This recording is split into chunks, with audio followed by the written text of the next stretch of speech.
Joe Rogan Podcast. Check it out. The Joe Rogan Experience. Train by day, Joe Rogan Podcast by night, all day. Hey, fella. Hey, buddy. Let's crack a lackin'. Have you been fucking around with the Chat GPT? I saw you brought it. Yeah, I just got the 4.0, the one that they've been showing where you could talk to it naturally and stuff. Duncan had it in the green room. We were talking shit to it. Yeah. About it replacing us. Yeah. It's pretty crazy. You know, it's weird how AI came out of nowhere and then we're like, how long has this been, being worked on? And then now it's like everywhere. Like my vacuum cleaner has AI now. It's crazy. What does it do? It's one of those robot vacs where it scans your whole house and then like it detects things using AI. Like, oh, that's shit. Don't run over it. Or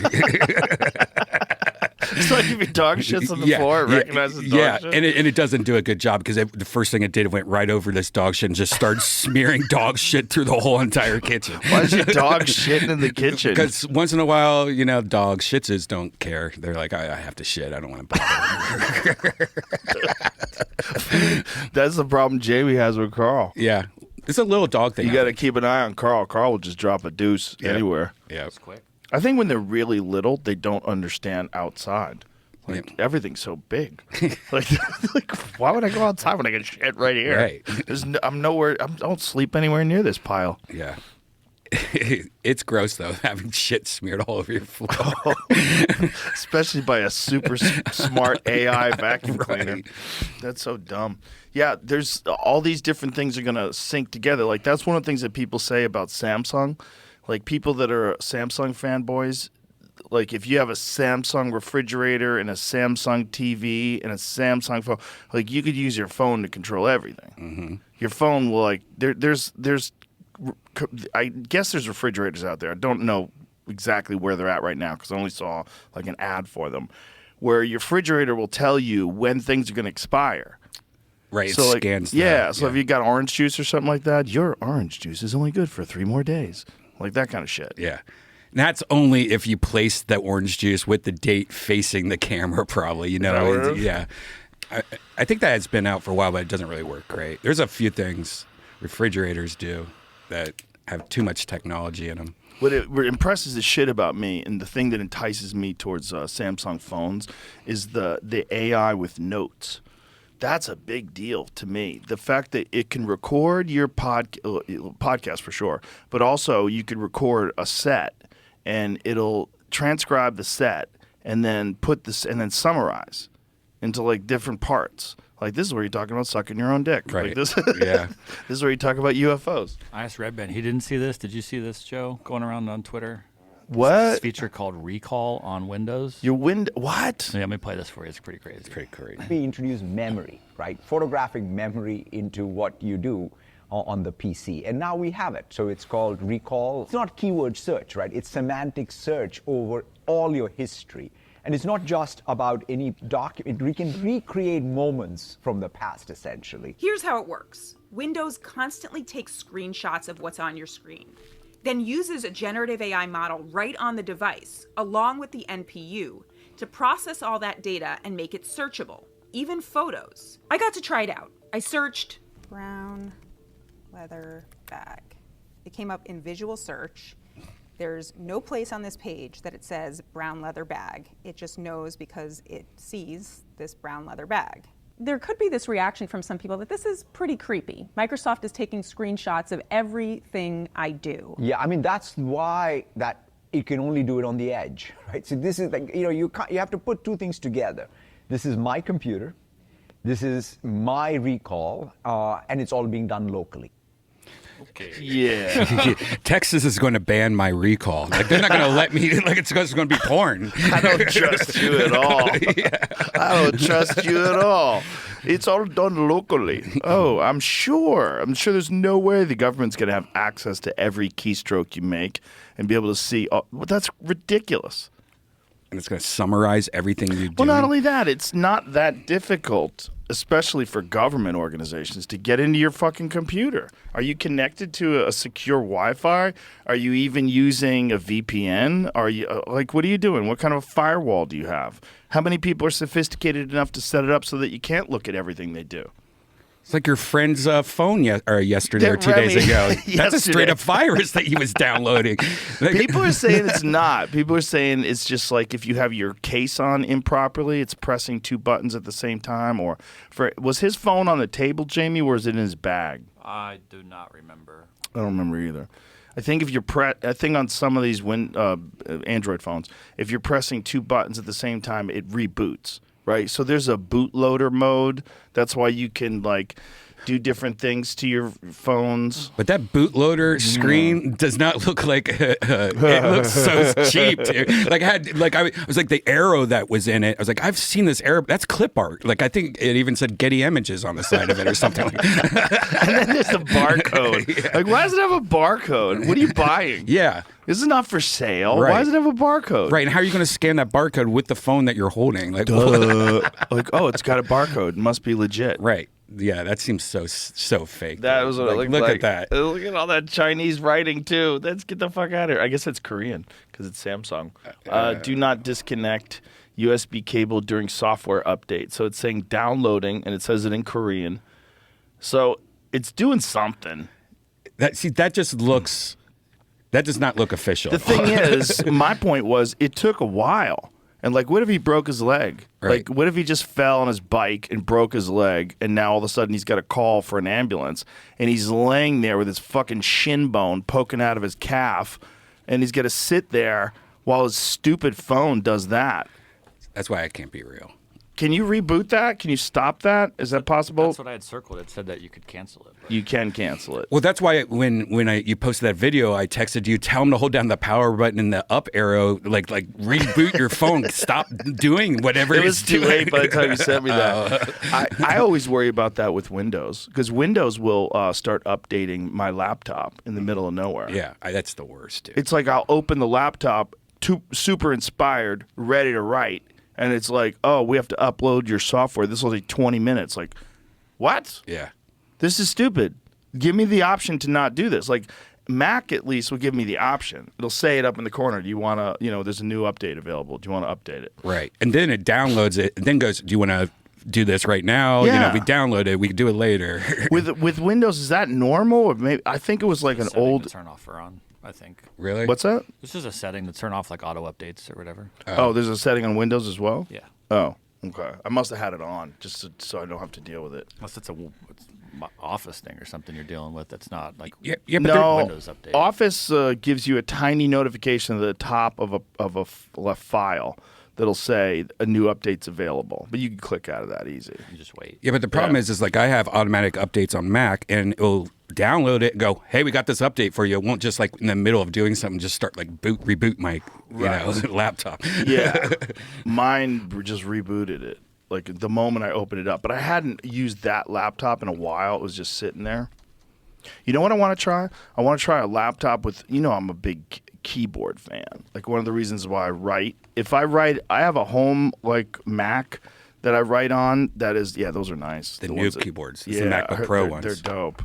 It really is like a MacBook. Yeah. So what we're looking at right now is Redban's. You know how skinny that is. I know. Jamie has one. This is the new iPad, which is insane. It's so insane. It's like it is as thin as possible where you could still use a USB-C connector. And I thought this was skinny, and that's twice. I know. So much. Your phone, which is super skinny, is so much fatter than this iPad. This iPad is amazing. And it has insane battery life, too, which is crazy. And this probably has like 2 terabytes, right? 10 hours. This is 1 terabyte, but you can get up to 2 terabytes. Fucking nuts. Yeah. Nuts. But what I really like is the keyboards on ThinkPads. Because ThinkPads have a longer stroke. And when you're writing with keys, like you have more feedback with the longer keystrokes, and then you're more accurate with your typing. And it's been proven. Like when people do like how many words per minute can you write, they can write more words per minute on keyboards with better feedback, like longer keystrokes. But Alienware because a lot of gamers like mechanical keyboards because they have the clicky clack feel and it's like even more accurate. Well, they have a mechanical keyboard now on their laptops. And so I've been thinking about getting one of those. How with a thick is that mechanical laptop, keyboard. though? It's not that thick. So it has long key travel. I think the key travel is 1.8 millimeters, which is like ideal. My old ThinkPad had like 2.2, which was nice. Long keystrokes. And you just get real accurate with like your writing. So for me, like a lot of times I'm writing, I'm stoned. I don't have time to like go back and fucking, I want to just get my thought out while it's in my head.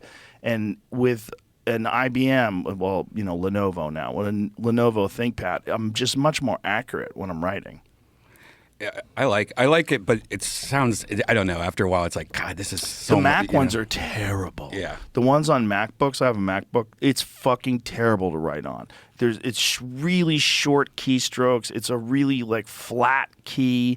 It's just not good to write on. You can do it. It's definitely better than like writing by hand, right? You can. I type on it all the time. I do write on it all the time. But it's just when you go over to that ThinkPad, you're like, oh, this is what it's supposed to feel like. Or at home, I have like an ergonomic keyboard that I use on my Mac, and that is like the best. It's like real easy. I'm really accurate. I don't even have to think. I can just write and look at the screen, and I just get it right all the time. Why don't you use voice though? It's so accurate now. I don't want to be talking in my house about some of the things I write. Right. And some of the things I write, I like writing because the thing about writing is, like, say if I'm writing, fucking artificial intelligence. As I'm writing artificial intelligence, it takes longer to write it than it does to think the word. So you're spending more time on each, instead of just barfing out words like I do when I talk, or sometimes I don't even know what the fuck I'm saying while I'm saying it. When I'm writing and typing, it takes a little longer, so it makes me think a little more, and I have more possibilities open up about where to go with things. So it actually benefits me to slow me down a little, but I still want it to be accurate. I want it to be so slow that I'm fucking with every key. I don't want that. I want accuracy, but a little slower than talking for writing. Yeah, my problem is like I'll just start writing like an idea or a joke or whatever, and then halfway through I'll look up and I'm like, I fucked up some word or it auto-corrected something and it makes everything not make sense. And I've had it like, fuck, like I wrote this all down and now I don't understand any of it. Like just one word spell checked. Like, yeah, that's true. Well, notes are the best for that. Yeah, audio for notes. And the thing about the phone is you can do it like while you're in the car. You can press, like if you have Apple CarPlay, you press it on the screen and say, make a voice note. And then you could just make a note. Or just make a note, rather. And it'll make a note for you and leave it in there. It's great. So there's many times that I've, like, at the end of the night, I've done that, and then I go back over it. So what I do is I have, like, a whole folder that's just ideas. So I got this folder. Yeah. These are just ideas. Yeah, I'd have to And say. some of them, a lot of them have become bits, and some of them I'm just like, maybe one day I'll have something. And so when I write, I go back, same thing. I go back and I look at those and I'll see if something comes into my head. I'll say, like, because when you start writing, you're just staring at that blank screen, like, what am I writing about? And then I'll just go into the phone and I'll say, what do you got for me? What have I been thinking about? Borders. Open borders. Okay. Here. Okay. What would it be like if there was no borders? How would that suck? What would it be like if there was more borders? Would that suck? And then I'll just start writing. Wouldn't it be cool to take all our notes, put it in an AI, and like combine this into one story, like a 20-page story? Right, that would be like the perfect new 1 hour set. Yeah. The thing about AI though is like you're gonna. I have never used AI like GPT to write a joke, but I know people are doing that now. And my thought is, I wouldn't feel as good about it when it was done. Like, I don't want it just to be good. I want it to be good, and I want it to have come from my head. You know what I'm saying? It's not.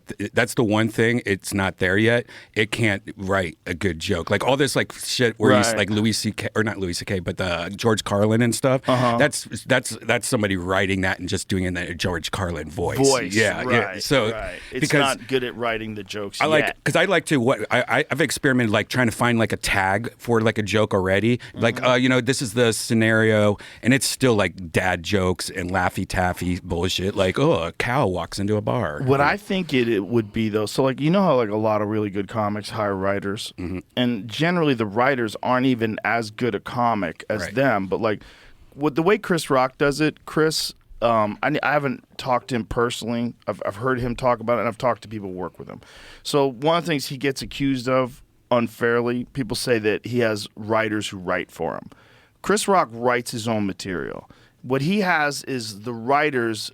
He bounces the ideas off them, so they come and watch him do the set, and then they say, maybe when you do this, say that first, or maybe expand on this, or I got a tag for that. And so, but those guys who are doing that aren't as good a comic as him. So sometimes you just need other ideas. Yeah, it's right? like the green room. That's what a green room. That's what. That joke, you should have had this, or that happens. So the green room is amazing for that. There's so many times in the green room that we're all trying to work out a bit, and then like Tony will chime in or Brian will chime in, like that's it, and then you figure it out. I mean, we rewrote David Lucas's entire fucking act in that green room, but it's that's one thing. So like if ChatGPT just gave you like ideas, I just need like a framework sometimes. I feel like each subject is just a scaffolding. So I get the scaffolding. Now once I have the scaffolding, I have to build a house. And so, but I have to have a fucking location where I can start building. So the location is the subject, whatever the idea is. And then I start building. That's how I do it. Mm-hmm. But I mean, everybody does it different, man. I mean, everybody does it. Some people have to write it down on paper. Like some people, all their stuff, like Colin Quinn's shit's all on paper. A lot of people, they write it down. Like Christina P. She has this notebook she brings with her, and you look at the note, it's filled with ideas. It's just all written. She goes, I have to write it down on paper. Mark Norman, like his back pocket's like a turtle, of how many. Insane. He's the most insane. Yeah. Because he has a phone. Hilarious. He has a phone. He knows there's notes in the phone. You don't have to have that. You have both things when you can only have one thing. Like, this is so unnecessary. He's so silly. And he's just sitting on it like a second wallet, just breaking his back every night. Totally going to fuck his back up. Yeah. Like one of them cab drivers that has a bum back because like you have a fucking wallet that's 2 feet thick on one side of your ass. Yeah. If he just took those notes and transcribed them into the notes on his phone, then he would have it. He's always worried about losing them, but this way you would never lose them because they would be in the cloud. Just take a picture. It's over. Yeah, you could take a picture. Will transcribe it. He's done. Exactly. Throw it away. It's right. Over. 10 seconds. And with a lot of these things, like that's the other thing about Samsung, you can write with the stylus on the screen, and then it would convert that into print. You could do that on the iPad too. Really? Yeah, it's great. With the pen, the iPad with the pen. Yeah. Why don't they make that for the iPhone? You fucks. The pen? They can't admit that Samsung was right. Yeah, I think they have apps, or there's a way to do it in the Note app, maybe on the phone, like where you just use your finger, and just do. Yeah, but I want the pen. Yeah, it is silly. Or it's also silly, like the new pen that just came out, you can't use it on last year's model. And like, that's dirty. It's like they do all this Apple dirty gets shit, dirty. dude. They get so dirty. It's They're so dirty. bad. They're so dirty with their USB-C cables. Oh, yeah. I'm glad now that it's just Yeah, it's nice. But meanwhile, I have AirPods, and they all charge with regular lightning. Well, the new version has. Yeah, they have a new version. Oh, I got to get a new version. Yeah, you can buy just the case. Just never let you go, and their shit is just good enough so that you keep going down that path. Yeah, Apple Vision Pro is very depressing.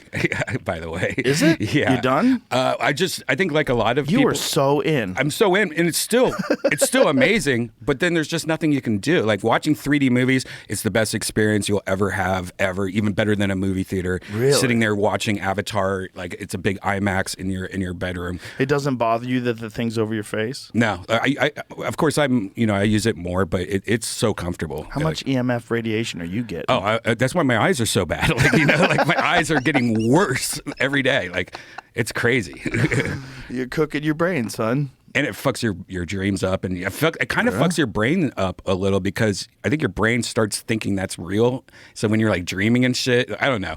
Like was it you that there was this fighter pilot, and he's just like he's like one of the top fighter pilots for the Air Force or something like that, and I asked him if he's ever done like any of the VR flight simulations. He's like, I can't. It will throw off my inner timing and stuff like that because it will fuck with his inner timing. And I'm like, I never thought about that for a real jet. Yeah, and I'm like, whoa. I mean, what does it do to normal people? Those guys are all on the way out. They're all on the way out. When Mike Baker was in here, he was showing us how they have AI fighter jets now that out dogfight like actual piloted fighter jets 100% of the time. Yeah. They always win. It's like Sky Teslas. It's over. It's over. It's over. They're gonna. Yeah, it's so smart. Yeah, you got no chance. They're just too smart. They're too smart. No matter how clever you think you are, you think you're Maverick. Maverick's dead. Okay. Fucking Zero just killed Maverick, and Zero kills everybody because Zero isn't a human. And Zero doesn't get nervous, and Zero doesn't make mistakes. And Zero has all the data of every single dogfight and every single dogfight training mission that's ever been done ever in its database with the exact correct timing on when to launch missiles and where to be and where to avoid. And you're fucked. We're fucked. We're all fucked because then everybody's going to have the same thing, and it's just going to be nonstop. We might be the only people that aren't fucked. Right. Because we talk shit. Professional shit talkers are always going to be necessary. Like to make sense of, and to give you some entertainment through all this. I require them. Look, if I wasn't a comic and I wasn't around guys like you and Tony and all the people that we're around with all the time, I don't know what I'd do. If I had to talk to normies all day about how fucked things are and not laugh and not have fun, I'd be depressed. Like we're always laughing and talking shit and having fun, even though things are crazy. Like we are, what, 4 years away from artificial people telling us what to do, and everybody's like ushering in our own demise, buying things constantly. We're gonna have artificial life forms that are far superior to humans in like 4 years, and everybody's like, whatever. What do you think about Drake and Kendrick? I'm on Team Kendrick. Of course, everyone is. Everyone seems to be on Team Kendrick. Yeah. Drake slings too much dick. People are a little upset about him. He's a little too handsome. Yeah, but all the podcasts that every single comedian's ever done is going to be fed into AI, and they're going to be the shit talkers. You know, I honestly don't know anything about the Drake and Kendrick beef. Every time people talk to me about it, my eyes glaze over. I just can't pay attention. I can't pay attention to grown men beefing with each other publicly. It's just like sexual tension between those two. That's all it is. My feeling is always like, damn, you guys busted out 8 songs that are bangers, shitting on each other. You could have been just writing amazing rap songs, like elevating human beings, elevating life. You know, and once you write one diss song about somebody, hey, come on, is that enough? And then they have to go back and forth and back and forth. Like, come on. I don't even like listening to old school ones. You know, like that's why I fucked your bitch. You know, like you go back and listen to Tupac and Biggie. Like I love Tupac and I love Biggie. Like, how come I have to choose? How come? How come there's a fight? What's going on? Those songs become so popular. Yeah, not as much as California Love. There's songs that you hear and they make you excited. You know, like there's like California Love. Like I remember when Uriah Faber was fighting in the UFC, the California Kid, he would always come out to California Love. And the moment you hear it, you're like, woo! That's one of those songs, man. You don't get that from diss tracks. Yeah, you do. That came because of the East Coast West Coast beef. This guy. That's how it came. That's where California Love came? They probably would never have even taken the time to write it if they weren't talking shit back then. They may have. Maybe. Well, Tupac wrote a lot. Tupac wrote so much that they were releasing albums long after he was dead. Remember? He did. So he was just a machine. Like that dude was just a creative machine. He would just lock himself in the studio and just make songs. remember the Eazy-E and Ice Cube beef? That was my favorite. That was a good one. Like talking about fucking him in the ass with no Vaseline and shit like that. They had whole albums back. You don't want to get into diss war with Ice Cube. He's too clever. He's awesome. He's too clever. He's too clever with his writing. You know, Ice Cube wrote most of the songs for NWA. Ice Cube's a very good writer. You know, like there's like a lot of times in rap bands, there's like the one dude who writes everything. You know, like in Ghetto Boys, it was Willie D. Like we played "Fuck a War," which is like one of my all-time favorite rap songs, Bushwick Bill, and Willie D texted me and goes, "I wrote that in 45 minutes." You know, there's some dudes that are just really good at writing.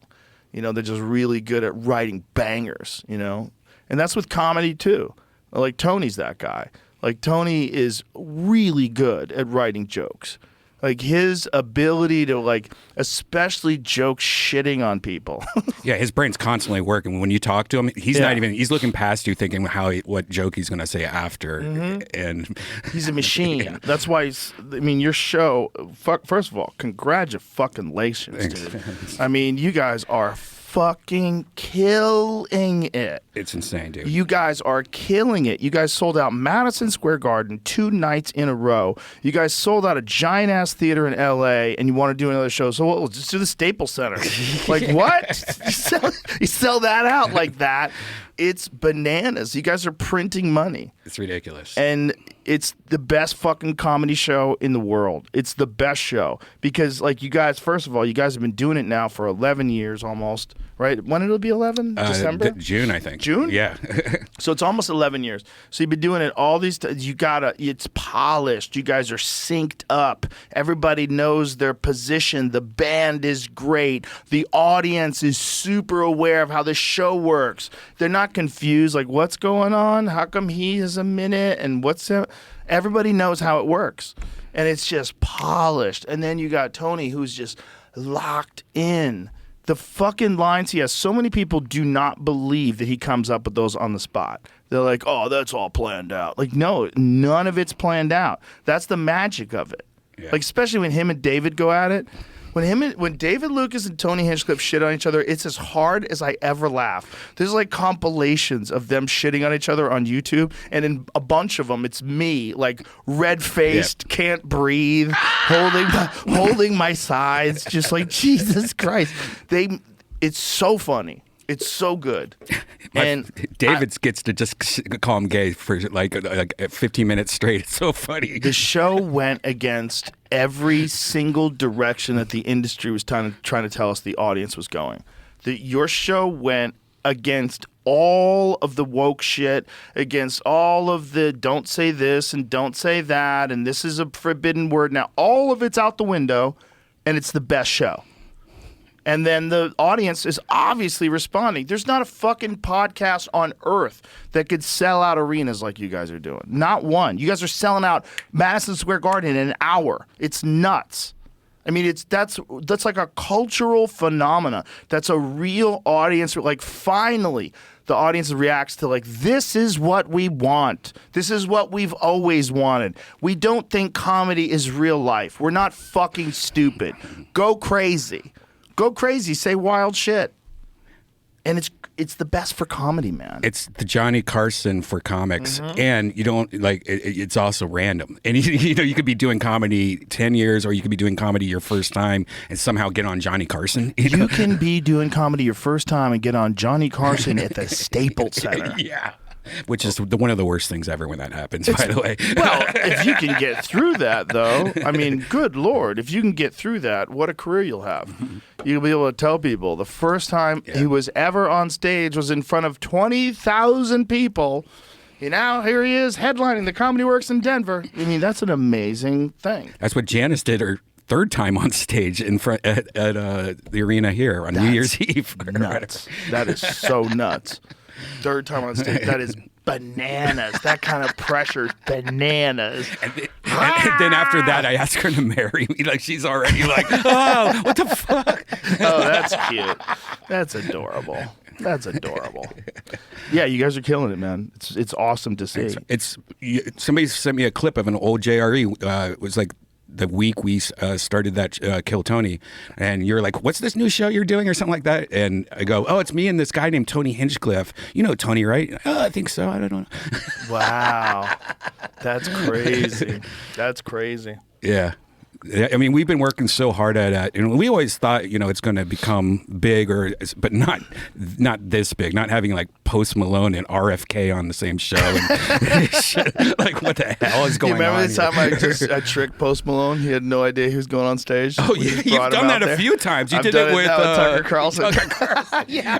It's just, be known, if you're a famous person and we're hanging out and it's Monday. Oh, let's go through this curtain real quick. What the hell? I might drag you out onto the internet. But listen, Tucker Carlson handled it like a champ. He was great. Tucker's hilarious, man. He was so smooth and so relaxed and so genuinely happy and fun. People don't understand him, or they don't know who he is, or they just want to demonize him as this evil right-wing person. He's a sweetheart of a guy. And I'm saying that as someone who spent hours with him. He's a very nice guy. He's nice to everybody. He's nice. He's odd. He's odd. He's an funny odd laugh. guy. And he was also working in the belly of the beast for like how many years? He was on CNN, and then he goes from CNN to Fox, and now he's a wild boy. Like, now he's online. He's just wild. Interviewing that guy who says he sucked Obama's dick like that. What are you doing? I forgot to ask him about that. Remember when William or was it William or Cam just brought that up? Yeah, William brought up, did that guy really suck Obama's dick? What a nightmare. What a nightmare. Tucker! William's so fucking funny. And his brother now works at the Mothership, and it's like the coolest thing ever. Yeah, it's amazing. William is so funny, and he's so confident now. And look, I mean, when we first met that guy, he was awkward but kind of funny, but he had to have those goddamn notes. And how many times did we have conversations with him in the green room? Oh, like millions. Millions. Yeah. Like, dude, you got to ditch those notes. Because when he would do Kill Tony, when he would engage with the audience, I go, when you stare at the audience, start talking to them, I go, it makes me nervous. Like, as a friend of yours, you're so wild that, like, I'm in the audience like, this guy's crazy. That's better than staring at your notes, man. Engage them. Look at them. You can remember your jokes. And he just had to, like, be convinced that he can. Now he's doing an hour on stage with no notes, and killing, headlining, selling out everywhere. Dude, the Black Keys specifically wanted to see him when he was in town. So I had William come up and do the show. I called him. I got like, dude, the Black Keys want to meet you. Those guys by the way, are the coolest guys. The best. They're the best. Amazing. They're the best. And so is everyone around them. Yeah. We went to see them at their show at Stubbs and hung out with them. And everyone, right? Mm-hmm. So cool. Yeah, and there's William. Like, they were so... Yeah, I love William. They're just giant William fans. They were so pumped to hang out with him. It's funny hearing people, that story Tony told you last night about that guy that's a huge Casey Rocket fan. Amazing. Yeah, amazing. CEO of a big company. Yeah, CEO of a huge company, and he's doing a Casey Rocket impression of Crab Walk. Like, that is insane. Didn't Drake also say something? Drake like that? watches every week, I guess. It's crazy. Oh, I mean, it's Team Drake. When you guys had Sugar Sean O'Malley, the UFC bantamweight champion, revealing the winner of like one of the battles, like this is incredible, man. You had Jelly Roll singing in front of arenas for you guys. Like, the whole thing is so nuts, man. And I don't think Post Malone even knew what he was getting into the first time he did it, right? Okay. He didn't know what it was. No. I don't think he knew it. Did he know? No, I don't think. I think I had to explain to him, and then I said, let's go to the club. And then, and then I just fucking opened the curtains. We all went out together.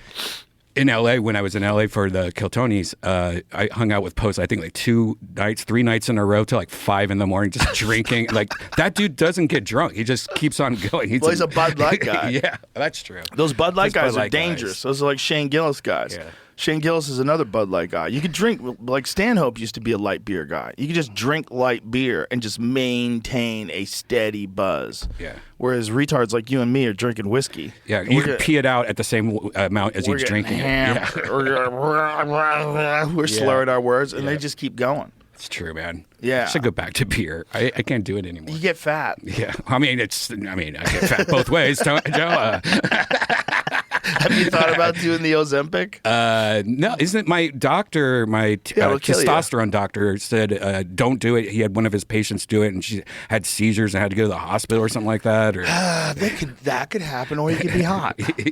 I mean, come on, bro. Well, Don't be a pussy. Isn't there? You know, I don't know if they're sponsor on this, but the Hims, you know, the hair Hims, you can get medications through them. They just announced that they're going to have an Ozempic like clone where it's the same medicine inside Ozempic, but it's going to be like a 1/10 of the price. What's this? Oh, the new South Park. Have you heard about this? First, look at Cartman using Ozempic in South Park. So he's getting smaller. The end of obesity. Oh no. Yeah, it comes out the 24th. Is that out now? Is that today? Oh, two more days.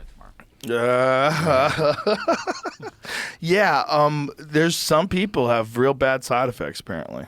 Yeah. But one of the things that Peter Attia was saying was that, you know, he's a doctor, so they had tried to see what the effects of these things on the people that wanted to take them, and so they said, well, we'll prescribe them to you, but we want to do DEXA scans. We want to make sure that we want to really monitor what's going on in your whole body.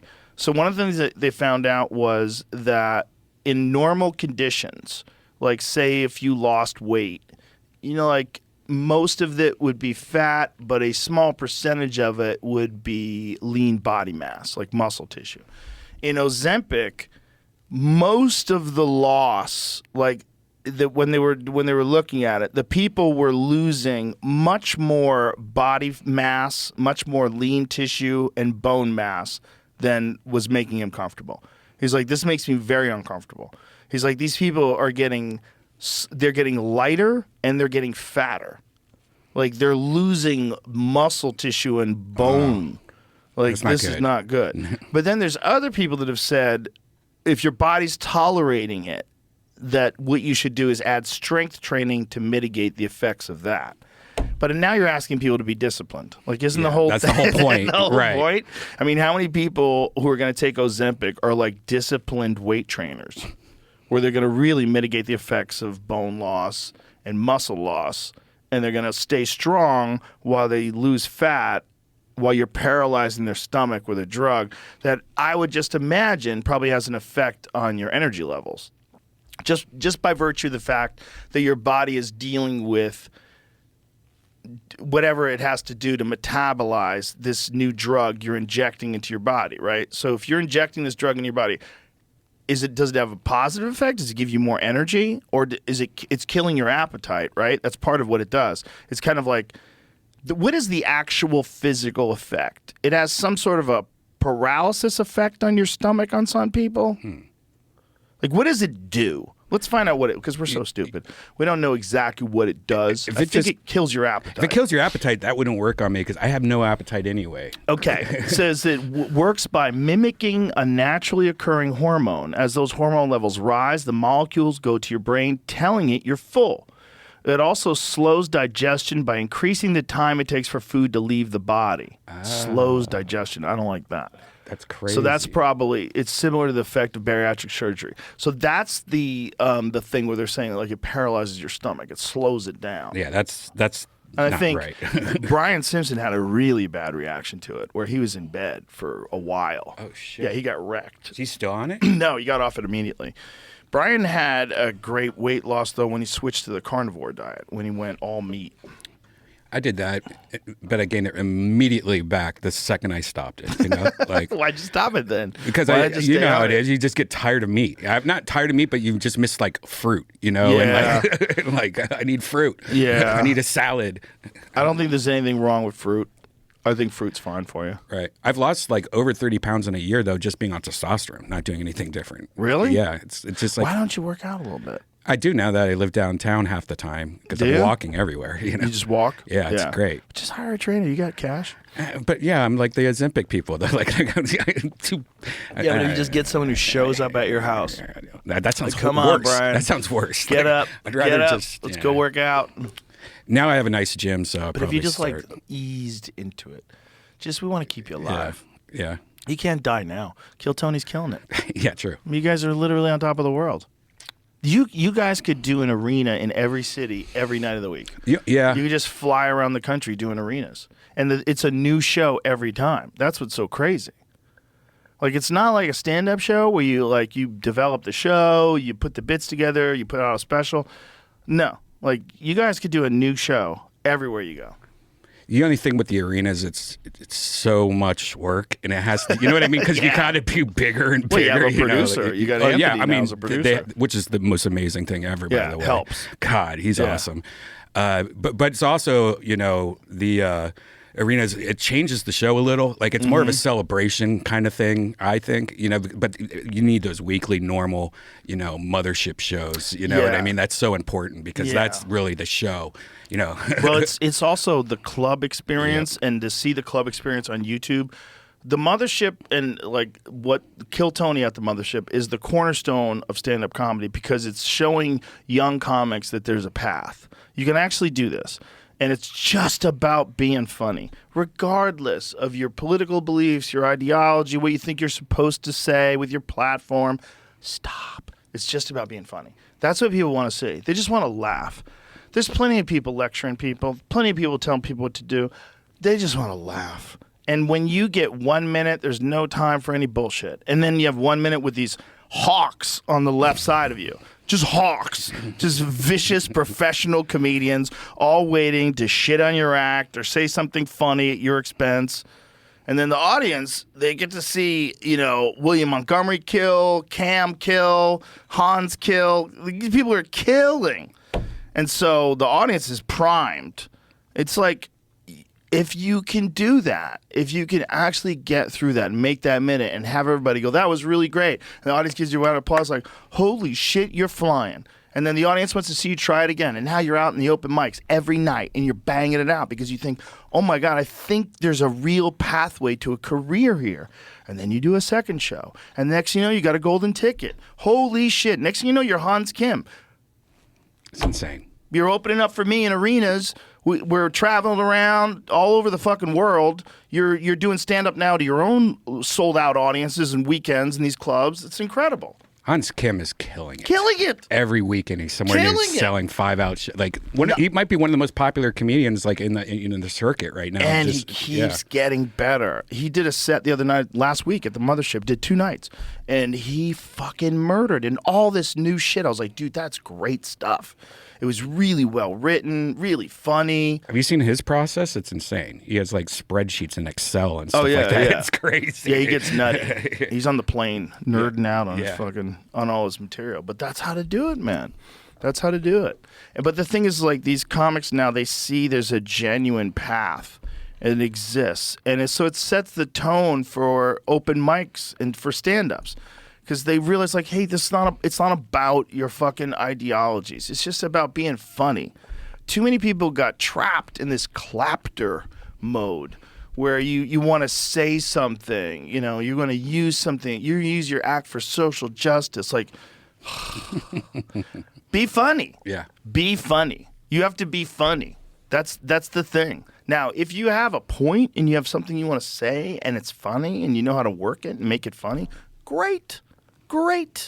But it's got to be funny. And so many people, they started off with like this idea of like taking this, I'm going to take this sneaky shortcut and just say a bunch of shit that, kind, rational people will agree with, whether it's about the vaccine, support the science, or whether it's about Trump being a dictator. Like, they'll say things just to get that clap, just to get that thing. And then they'll throw a few half-assed jokes in with it when they're already riding on the wave of being correct and on the right side of things. Like, right, everybody? And it's all just like you're avoiding being funny. You're avoiding it. And some of these people that we're seeing doing this, like, you're so fucked in the head. You shouldn't be giving out advice on anything. You're such a crazy person. And then you're on stage, like, lecturing the country on how to think and behave. You're out of your fucking mind. Like, you need to be in the jungle doing ayahuasca for like a month. Like, shut the fuck up, stupid. You miserable cunt. But meanwhile, you're like telling people how to behave and live their life. It's bananas. It's bananas. I saw Shane Gillis the other day, he's so. I love how he's funny but silly and goofy. Like Yeah. he's so fun to watch. Yeah. You know, and then some of these comedians like that you're talking about are so like it's a different kind of comedy. I like being like Fun. having a fun time. Let's have fun. There's somewhere along the line, people who wanted people to think they were smart thought that you couldn't be having fun if you were smart, which is weird. It's so weird. It's just an insecurity thing. It's so weird.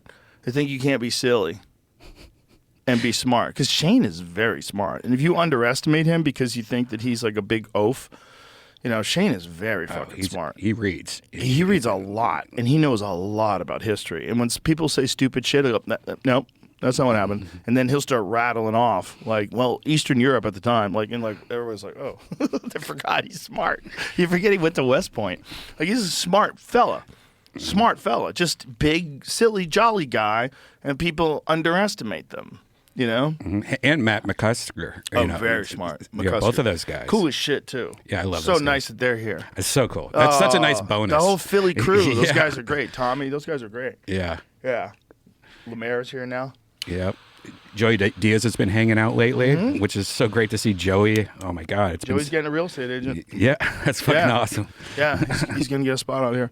It's, you know, once he got here, he's like, this is what I've been missing, dog. This is what I've been missing. This is what I told you, Joey. I know you don't want to totally listen to me. He doesn't want to listen. Right. You know, I tell him, Joey, you really shouldn't be out there by yourself in New Jersey. Yeah, you're in Jersey. Yeah, you just- that's why you got out of there in the first place. Jersey's not bad, but Right. it's not right for comedy. Where he lives is great. Great neighborhood, great area, food's amazing, fantastic. Everybody loves him. He's like the king of New Jersey. Yeah. It's a great place to live and exist. No wrong with that. But we live by our tribe. We exist in tribes. And we have a tribe of comedians. And we had it in Los Angeles, and I think we underestimated how important it was when we left. And one of the first things that I realized when we started doing shows out here, when we first started doing the Vulcan, was like, yeah, you need a place where everybody goes. And this is a kind of a weird one because everybody only goes while this show is on. And the green room setup is goofy. You got to go upstairs. There's a lot of weirdness to it. This is not ideal.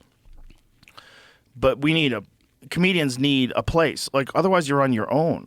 You're just out there alone by yourself, and then you call and you want to open up for me this weekend, and you go see that. And then the only time you're around comics is when you're working with them on the road. Yeah. Weird. Right. It's not good for you. We're too strange. We're too strange. Our sensibilities and what what's normal to us is too strange. And if you're around just like boring ass people, norms, especially norms that aren't interesting, you can't pick them. You can't pick your neighbors. Like, you know, I have great neighbors, but I didn't pick them. You know, I didn't have a fucking audition to see who could be my neighbor. You know, Right. Like, but your friends, like, you pick your friends. And when your friends are comics, like we are so spoiled. We have just an abundance of fun. Yeah. So spoiled. So spoiled. So spoiled. You know? Whenever Ron White does the road, he always comes back, I'm so fucking spoiled. He goes, I hated every minute of being in that green room. God, I love Ron. Well, he's the leader of the pack. He was the first reason I had considered Austin, and this was actually before the pandemic.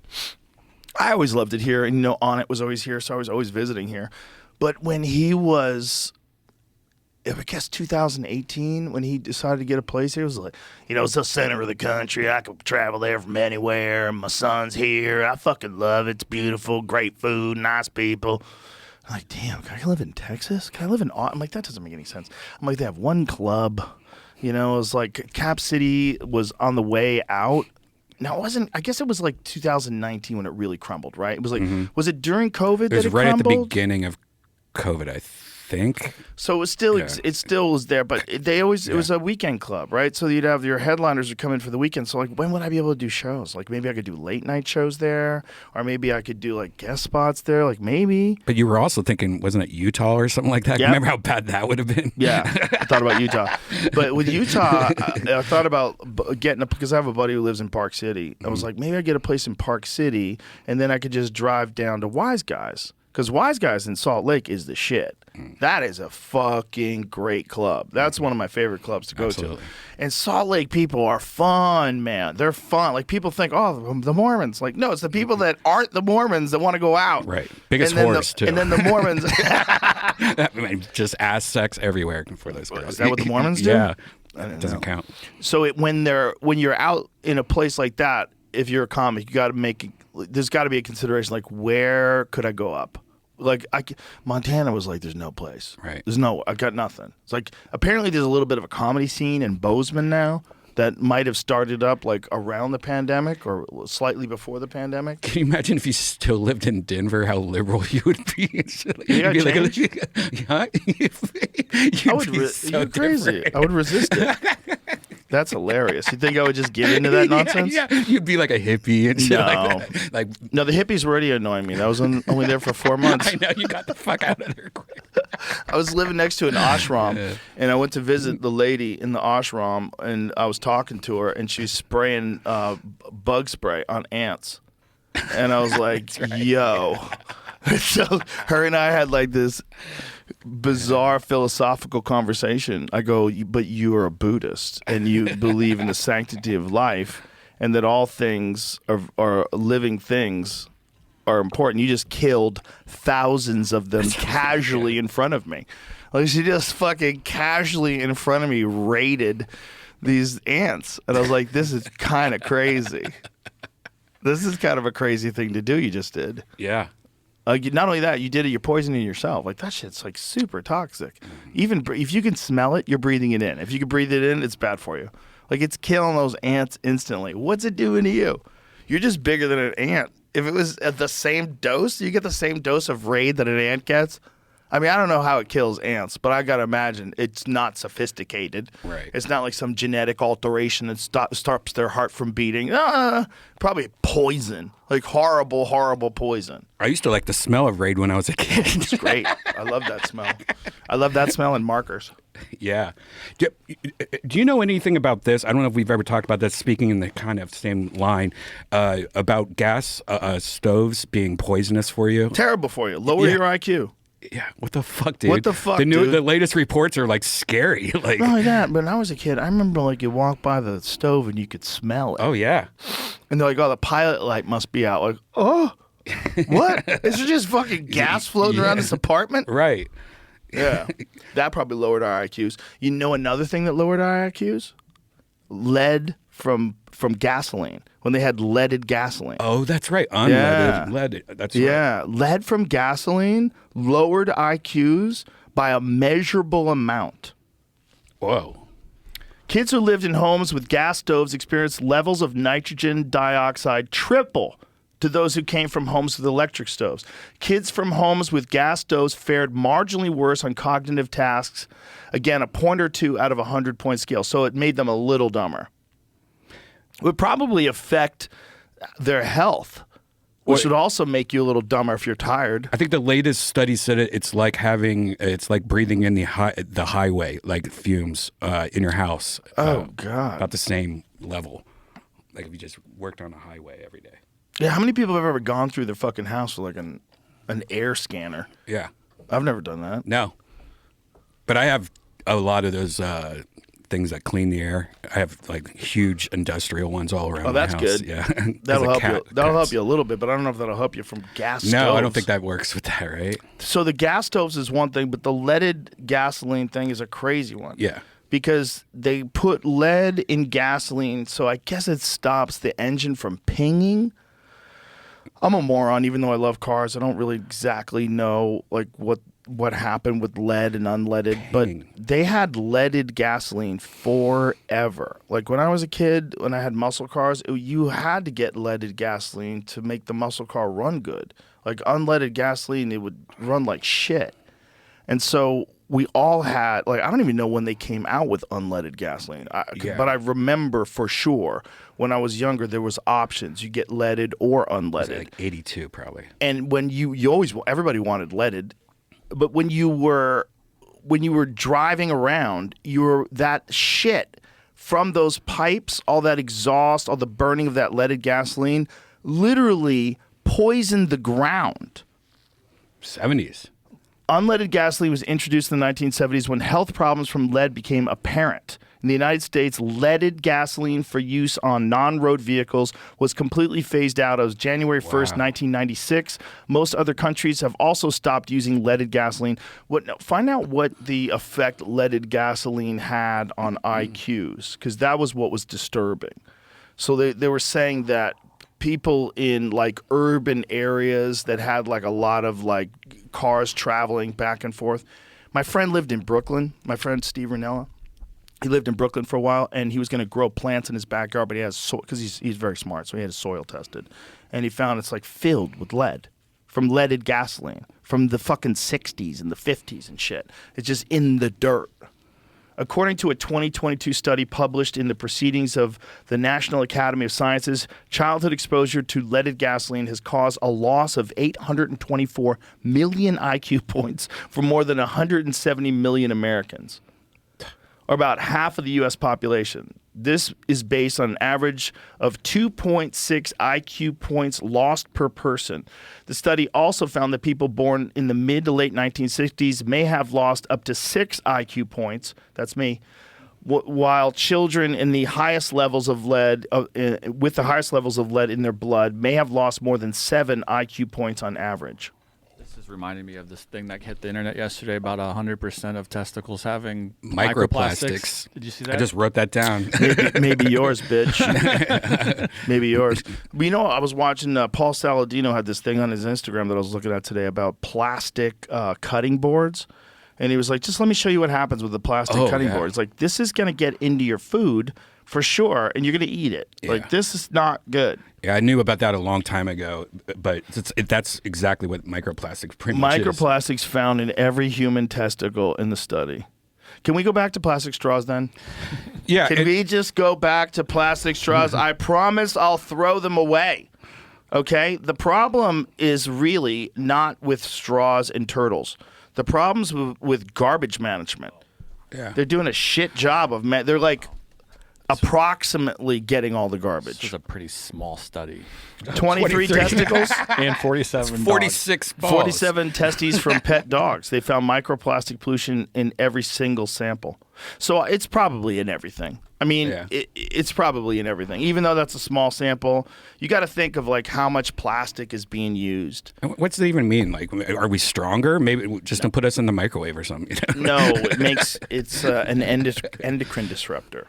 The problem is it's measurable decrease in testosterone with males, measurable decrease in fertility with women, a lot more miscarriages, and it's all correlates directly with microplastics. It directly with when you're microwaving food with saran wrap on it in a plastic container, and there's like little chips of plastic that come when you open up packages. And you know, there was an estimate, and we were trying to figure out exactly whether or not it was accurate, but that every week you eat 1 credit card of plastic, which is insane. Yeah. Insane. Human testicles had a plastic concentration almost 3 times higher than that found in the dogs. Of course, because like we're not just eating dog food that comes out of a can or a bowl. We're constantly eating food that comes from plastic. 330 micrograms per gram of tissue compared to 123 micrograms. Polyethylene used in plastic bags and bottles was the most common microplastic found, followed by PVC. So shit from pipes. So the pipes where you're drinking your water. And then polyethylene, which is used in plastic bottles, which is what everyone's drinking out of. And you drink out of them when they've been sitting. How long did they sit on the dock before they got to the delivery truck? Like when you buy like bargain water, if you're buying bargain plastic bottled water, is there a chain of custody where they can show at every step of the way it was in a controlled environment where it wouldn't be heated up, where the plastic from the bottle would leach into your water and give you like this toxic stew that's killing your nuts? Because that's what it does. Yeah. It kills your nuts. It makes your taint shrink. That's not a bad thing. It is a bad thing. You don't want your asshole closer to your balls? I want to. No. There's a certain manageable distance, and nature's already figured that out. That's exactly what it is. This lady from, she's from Harvard, right? Shanna Swan? She was on the podcast. She explained it to us that with mammals, when you look at their taints, the length of the taint is, you could tell if it's a male or a female, even if it's like a gerbil, because the male taints are 50 to 100% larger. But since the introduction of plastics, the taints are shrinking on men, and the balls and the dicks are shrinking too. So we're becoming genderless through plastic. So as we have more technology, like think of all this trans stuff. Yeah. Look at all this trans stuff. All this crazy stuff that's going on, non-binary, that I don't identify with it. With this feminizing of American men, demonizing of masculinity. What is that? Well, it's maybe AI and technology changing the organism to better suit its goal. Its goal is taking over. What better way than eliminate all sexual breeding, eliminate biological human beings completely, just slowly make them into this genderless mess that can't reproduce anymore, and has to adopt artificial intelligence for the future of the species. Fucked up. Right? Yes, Wouldn't you do it that way? Wouldn't you do it that way? And you By make it really microplastics. convenient to use the plastic. Yeah. Plastic's everywhere. You make it convenient. And so this dumb animal keeps using the plastic over and over and over again. And as it keeps using the plastic, then its species becomes less and less viable. What if the dogs were AI and they're the ones doing it? I don't think so. Looking at what temperature this happens at, and I'm just starting to think, like, we 140 degrees? don't bring plastic water bottles into the sauna. Oh, yeah, Because definitely. you're just like, you're creating more. Yeah. Oh, yeah, definitely. If you're doing it in a sauna. Which Especially at temperatures higher than above 140. Yeah. Bottled water companies follow safety standards to minimize risk. Sure they do. Yeah, I was just. Sure they do. What are your safety standards, This bitch? is 158. Other thing said 200. There's a test I was just looking at that at room temperature there wasn't a lot of activity they found, but as soon as they put it up to 50 degrees Celsius, they started testing all sorts of stuff for showing up. What is 50 degrees Celsius in, that's pretty hot. I don't know. It's like 180 or something like that. 100 would be 212 100 is 212? boiling point. 50 degrees is 122. Yeah, the boiling point of Celsius is 100 and Fahrenheit's 212. So at 122, they start measuring chemicals leaching. And that's not even that. It could be That could be outside so, here. and that's so easy. Yeah, you leave a- especially like what if this bottle of water is coming from another country and it's on a boat across the fucking ocean the entire time, just cooking? You leave your bottle in your car in Yeah. the sun, you know, and then you come back and drink it. Yeah, that stuff is just cooking. Yeah. It's cooking, and it's turning us into some weird thing where our dicks are shrinking and our sperm count is lowering, and we're becoming confused about gender. Like, I think they might all be related to technology because it's a part of technology, like one of the most important residues of technology. Like the residue of technology, a lot of it is like minerals and plastics, and all this stuff just gets out into the environment and ground fills and landfills and gets into the ocean. It's like all this stuff that we use that makes more technology is all bad for us. The minerals are bad for us. The plastic is bad for us, but yet we're addicted to technology. And all technology has plastic in it. Like there's wires that are covered in plastic. There's plastic this, there's plastic that. When What do are you the think it's- screens made out When of? do you think it started though? Like when the first computer was created? Because like that, and then plastic was made like 2 months later. Or something I like that. think this is what I think. I think technology is a life form. And I think it's just a sea of life forms, different kinds of life forms. But they're operating at a different frequency, so we don't think of them as a life form. We think of ourselves as a life form because we have sex to make babies, we raise the babies, we have community, we have this like thing that we all do together. But we don't. We are a life form. We have clothes. We have a mortgage. We are a life form. This is just a thing I made. This is just a computer. This is just an electric car. This is just a thing. I think there's a misunderstanding of the relationship. And I think that us, the smart monkeys, make this. We make this. And our desire for this is what fuels constant innovation. No one's ever satisfied. No matter how dope everything is, even if your refrigerator got the exact expiration date of your orange juice, even if your phone had a 100-hour battery life, no one's happy. I want the new one. The new one's 150. I could just charge it once and use it for a month. Yay. And no one's going to be happy, no matter what. 200 megapixel. This guy's 2 million. I can see the sun. No one's going to be happy. You're not going to be happy until you can see past Jupiter. You're not going to be happy until you can fucking look on your phone and see the inside of a black hole. And then you won't be happy. Because this new phone can get you to the Big Bang if it ever really happened. If that ever really happened, you can go back to that. The new phone let you see everything. You can literally look into the past with the new phone. Well, the new phone, after the new phone, lets you create the past in a different way. You can actually go back in time with the new phone. It'll just never stop. It'll never stop. And we're going to be trans. Everyone's gonna shrivel up. We're all going to be non-binary. There's no way out of it. We're poisoning ourselves, and we're not hitting the brakes. And we're just gonna slide into this genderless future. And some people are going to be really happy about it. And I think they wrote about it in the Bible when they said the meek will inherit the earth. I think it's in the Bible. And I'm not kidding. Oh, God. No. I'm not kidding. As more time goes on, I'm not kidding. I think the Bible got that one right. I think they didn't. I think, a lot got lost in translation. They forgot to mention plastics turning into a bitch. But that's what it is. And that's why I think Noah's Ark is real, Brian. I don't think that's real. But I do think that we're on a slide of a cycle that probably has been predicted by cultures that study the rise and declines of civilizations, because it's hard to say because everything is written down, right? And when everything's written down, it's written down by the people who won. So you have like approximations of how things went down and why someone said this. But sometimes you don't really know, especially go back like 2,000, 3,000 years ago. But I think if you get an overall understanding of what happens when a country takes over and when like things start happening, and it seems like you get like these badass warriors, these savage people who dominate a place and take control and then start to prosper and everything starts kicking ass. And then you have ancient Rome and you have ancient Greece, but all of them fall apart. All of them are gone.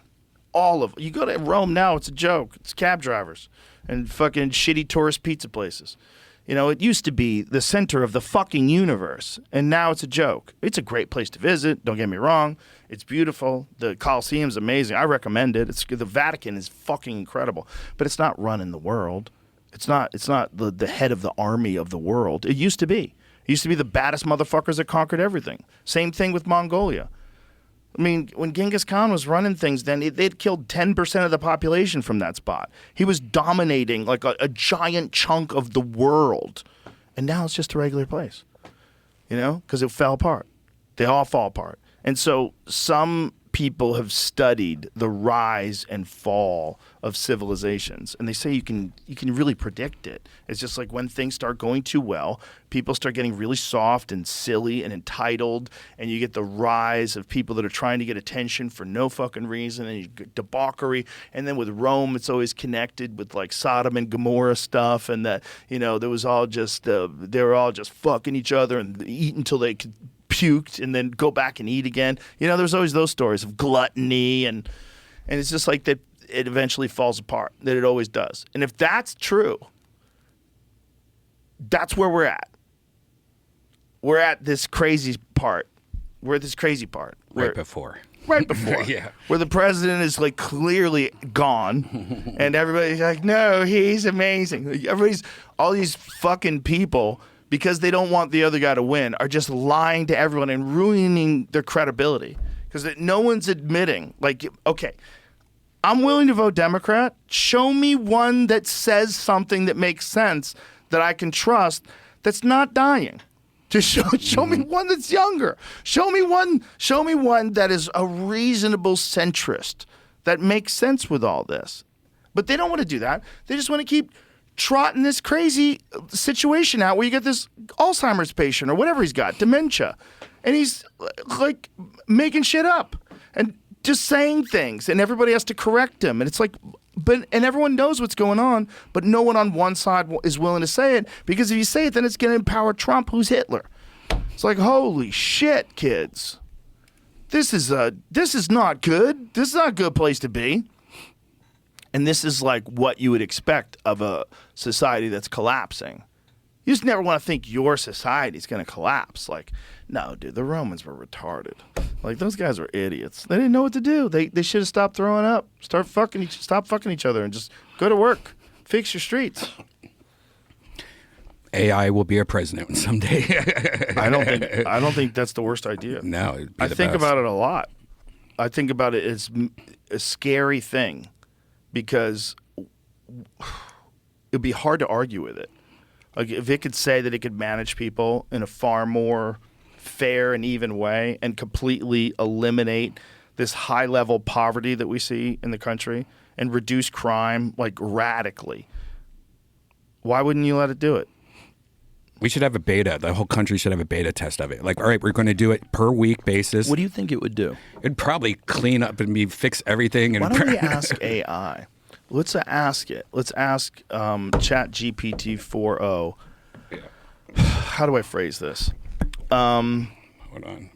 I was thinking of one. Would you rather have it like one AI overlord president with like 3 to 5 people that can check on it, or like a cabinet of AI with one person picking those decisions? Oh, yeah. Cabinet of AI. Oh, absolutely. Like a transportation focus. Yeah, but I don't think one person should be in charge of picking that. Maybe 3 to 5 watching that then. No, maybe a large group of people to prevent corruption and tyranny.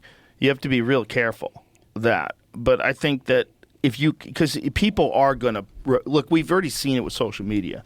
People that are like ideologically captured are going to try to suppress accurate information because they don't think it's going to be good for their side. If you don't think they're going to do that with AI, if they have some method of controlling systems, they're going to do it. Mm-hmm. But I think that if you had only one AI, that's way more dangerous than having a bunch of AIs. And I think one of the most important things that's happening right now is open source AI. Right? So you have these AIs that want to be controlled. They want to control AI like Gemini. Google wants to control it. But what they're trying to do, what the open source people are trying to do, is have more people involved, get it better, and keep it open source. So like, you never have one AI that's dominating everything. And if the open source AI, if it succeeds, and this is the best one, that's better for everybody. And if it can get through that door fast enough, where it gets through that door before these corporate-controlled AIs take over, it could maybe make it so that it's not possible for the corporate-controlled AIs to take over. Maybe set boundaries in place where you have it completely benefiting the people and not just get to the situation we have right now with like Google, for instance, where like one company dominates the searching of information, which is nuts, and profits off of your data, which you didn't even know was a commodity, and apparently is the most important and most valuable commodity. So this one company has massive influence over giant chunks of the population, and they're ideologically captured. So much so that their fucking Gemini software, when they first released it, they had to pull it because it showed like, show us a Nazi soldier, and it shows like an Asian woman, one of them was a Native American woman. It was like ridiculous. Yeah, that was stupid. It's so dumb. You have black Nazis. Like, what are you talking about? What is this? It's just, it couldn't help but be woke. It couldn't represent things accurately. It had to do things with some DEI twist to it. So that's real bad. That kind of shit's real bad, because that kind of shit can change discourse. It can change people's ability to express themselves, so we can't find out what's true.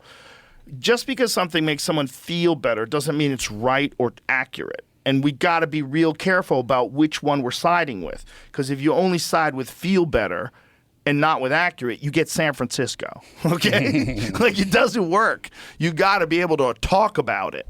And if one company is like changing reality to fit its ideology, they're also probably going to be very hesitant to let people just freely talk about things. And if the AI is run by a company that just wants to control things and profit off of that control, that's scary. Because we didn't see social media power coming. Nobody saw the idea that Facebook could be that important to like world elections. Nobody saw that coming. If they did, they probably would have put the brakes to it a long fucking time ago. I think this AI shit is going to make that look like the printing press.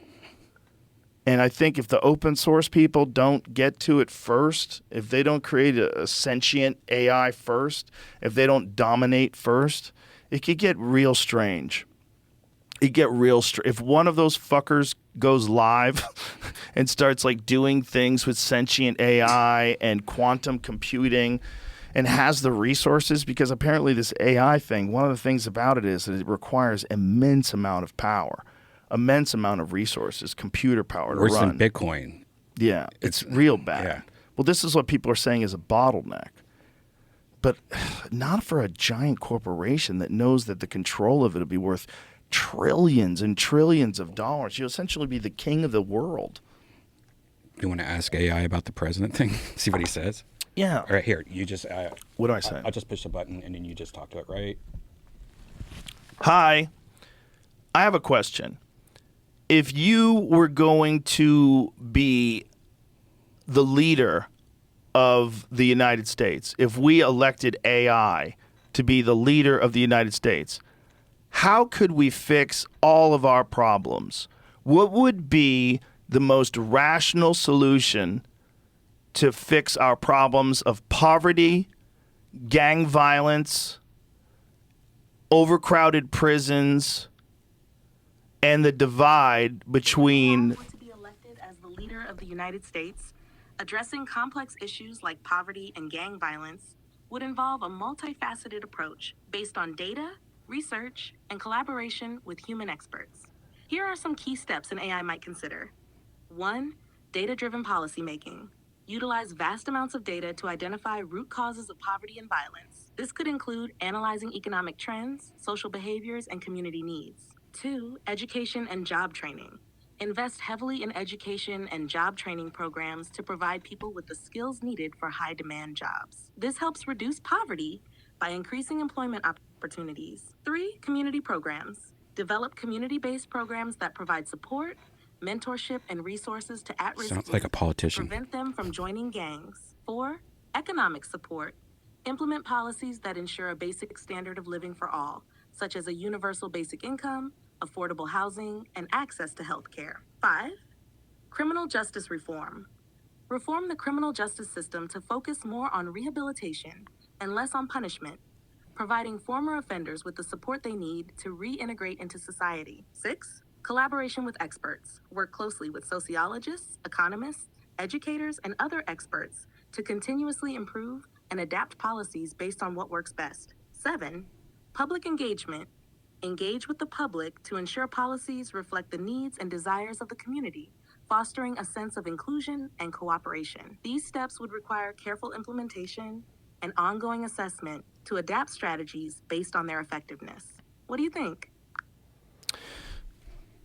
I think that makes sense. That's more than any politician's ever made sense. Like no politician's ever set out a plan like that.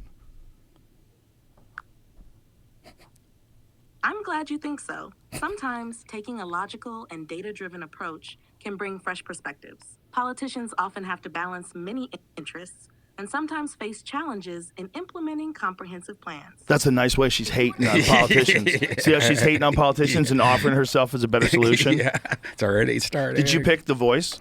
Yeah, I picked black woman. I like black lady voice better than white one.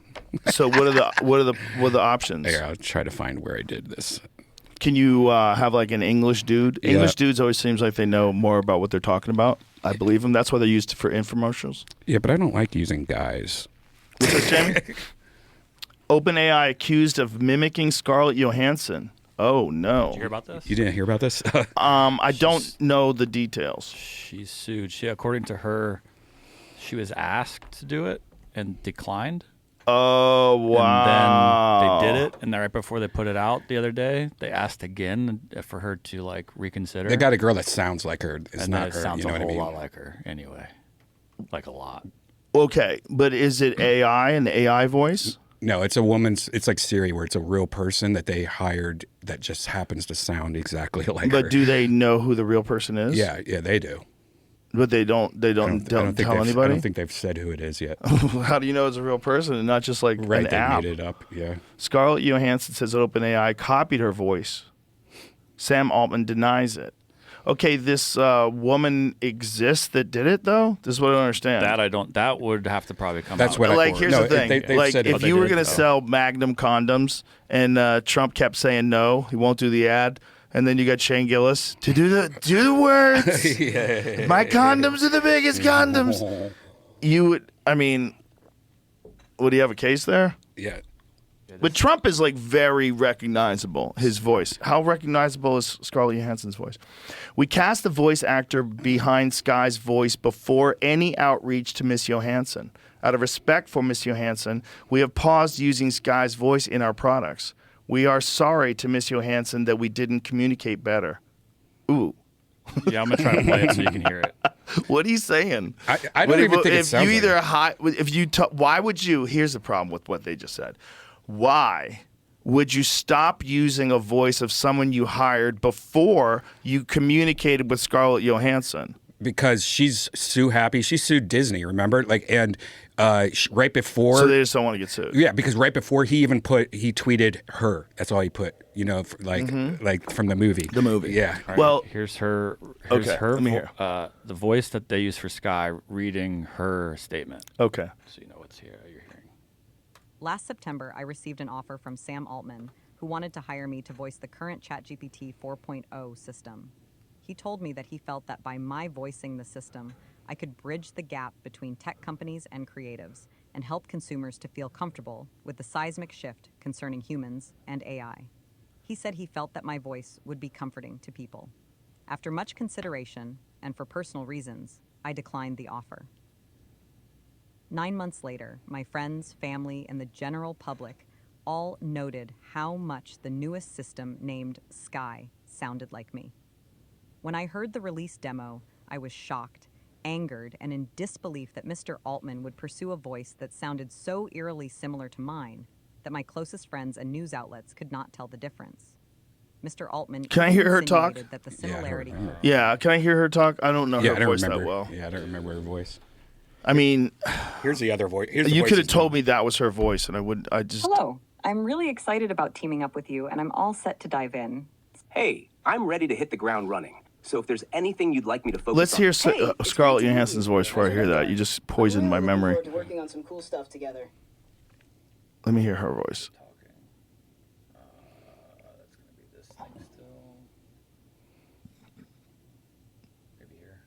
Is she in Earlier I her? was Yeah, she's the voice of how I her, was which is enjoying why it, this and is the. this is going to sound strange, but I was really excited about that.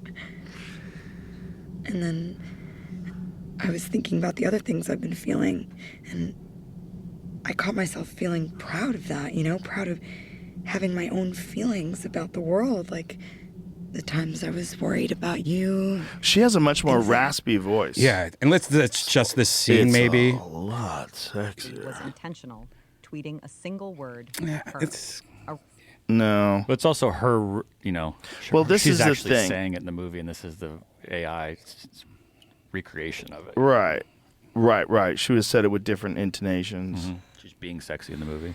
Right. She's doing that on purpose. Yeah, you should. An The interview raspy. of her. Yeah, I just smoked a cigarette. Yeah, I've been drinking whiskey. I miss you, even though I'm not real.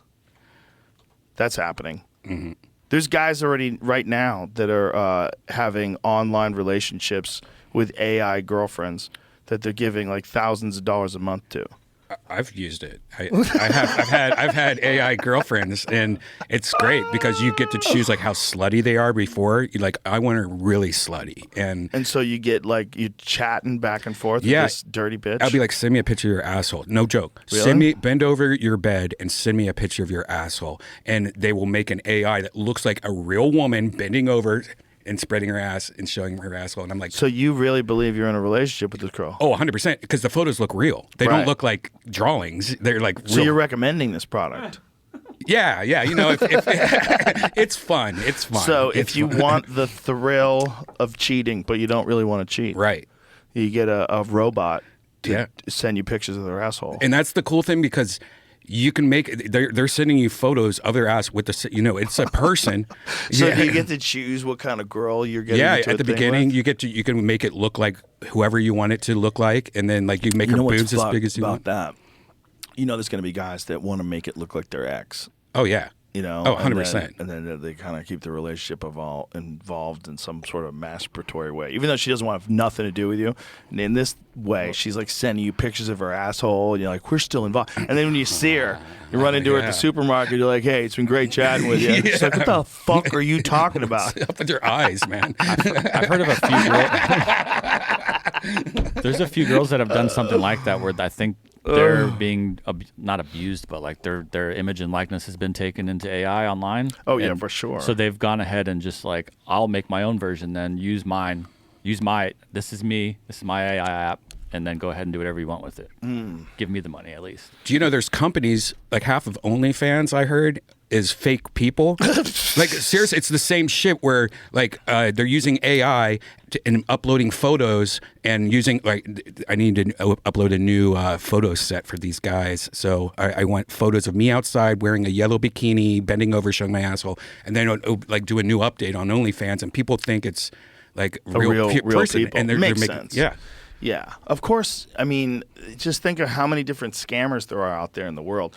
Why wouldn't they scam on that? Like, you've got like needy, horny guys that are donating money to girls they're never going to meet. Yeah. How I make $20,000 a month in passive income using AI and OnlyFans. Yeah. Tutorial. From a year This is ago. a tutorial. Oh, this is so sad.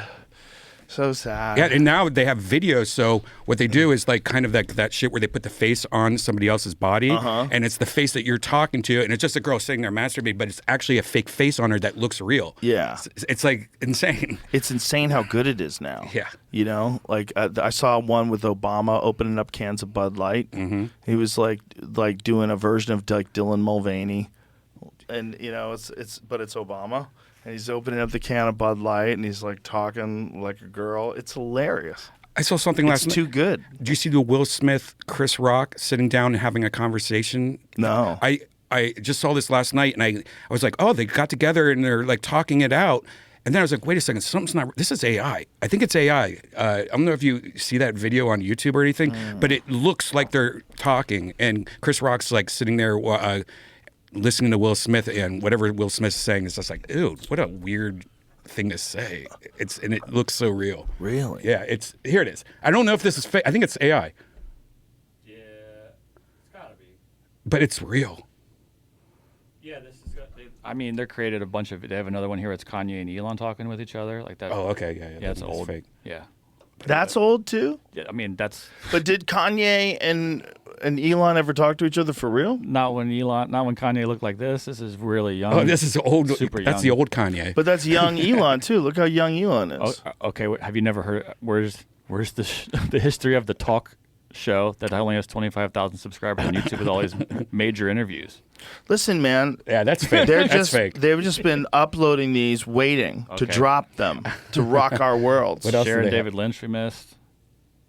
Probably a good one. Look, there's James Dean. Oh, they got James Dean. Oh, no shit. Yeah. I mean, there's a Oh, bunch of good James ones. Dean. Where's James Dean? Hold on. I want to see him in a conversation. Jay-Z, Will Ferrell, Nas and Macklemore, Kevin Spacey talking to no one. Kevin Spacey talking. This is brilliant.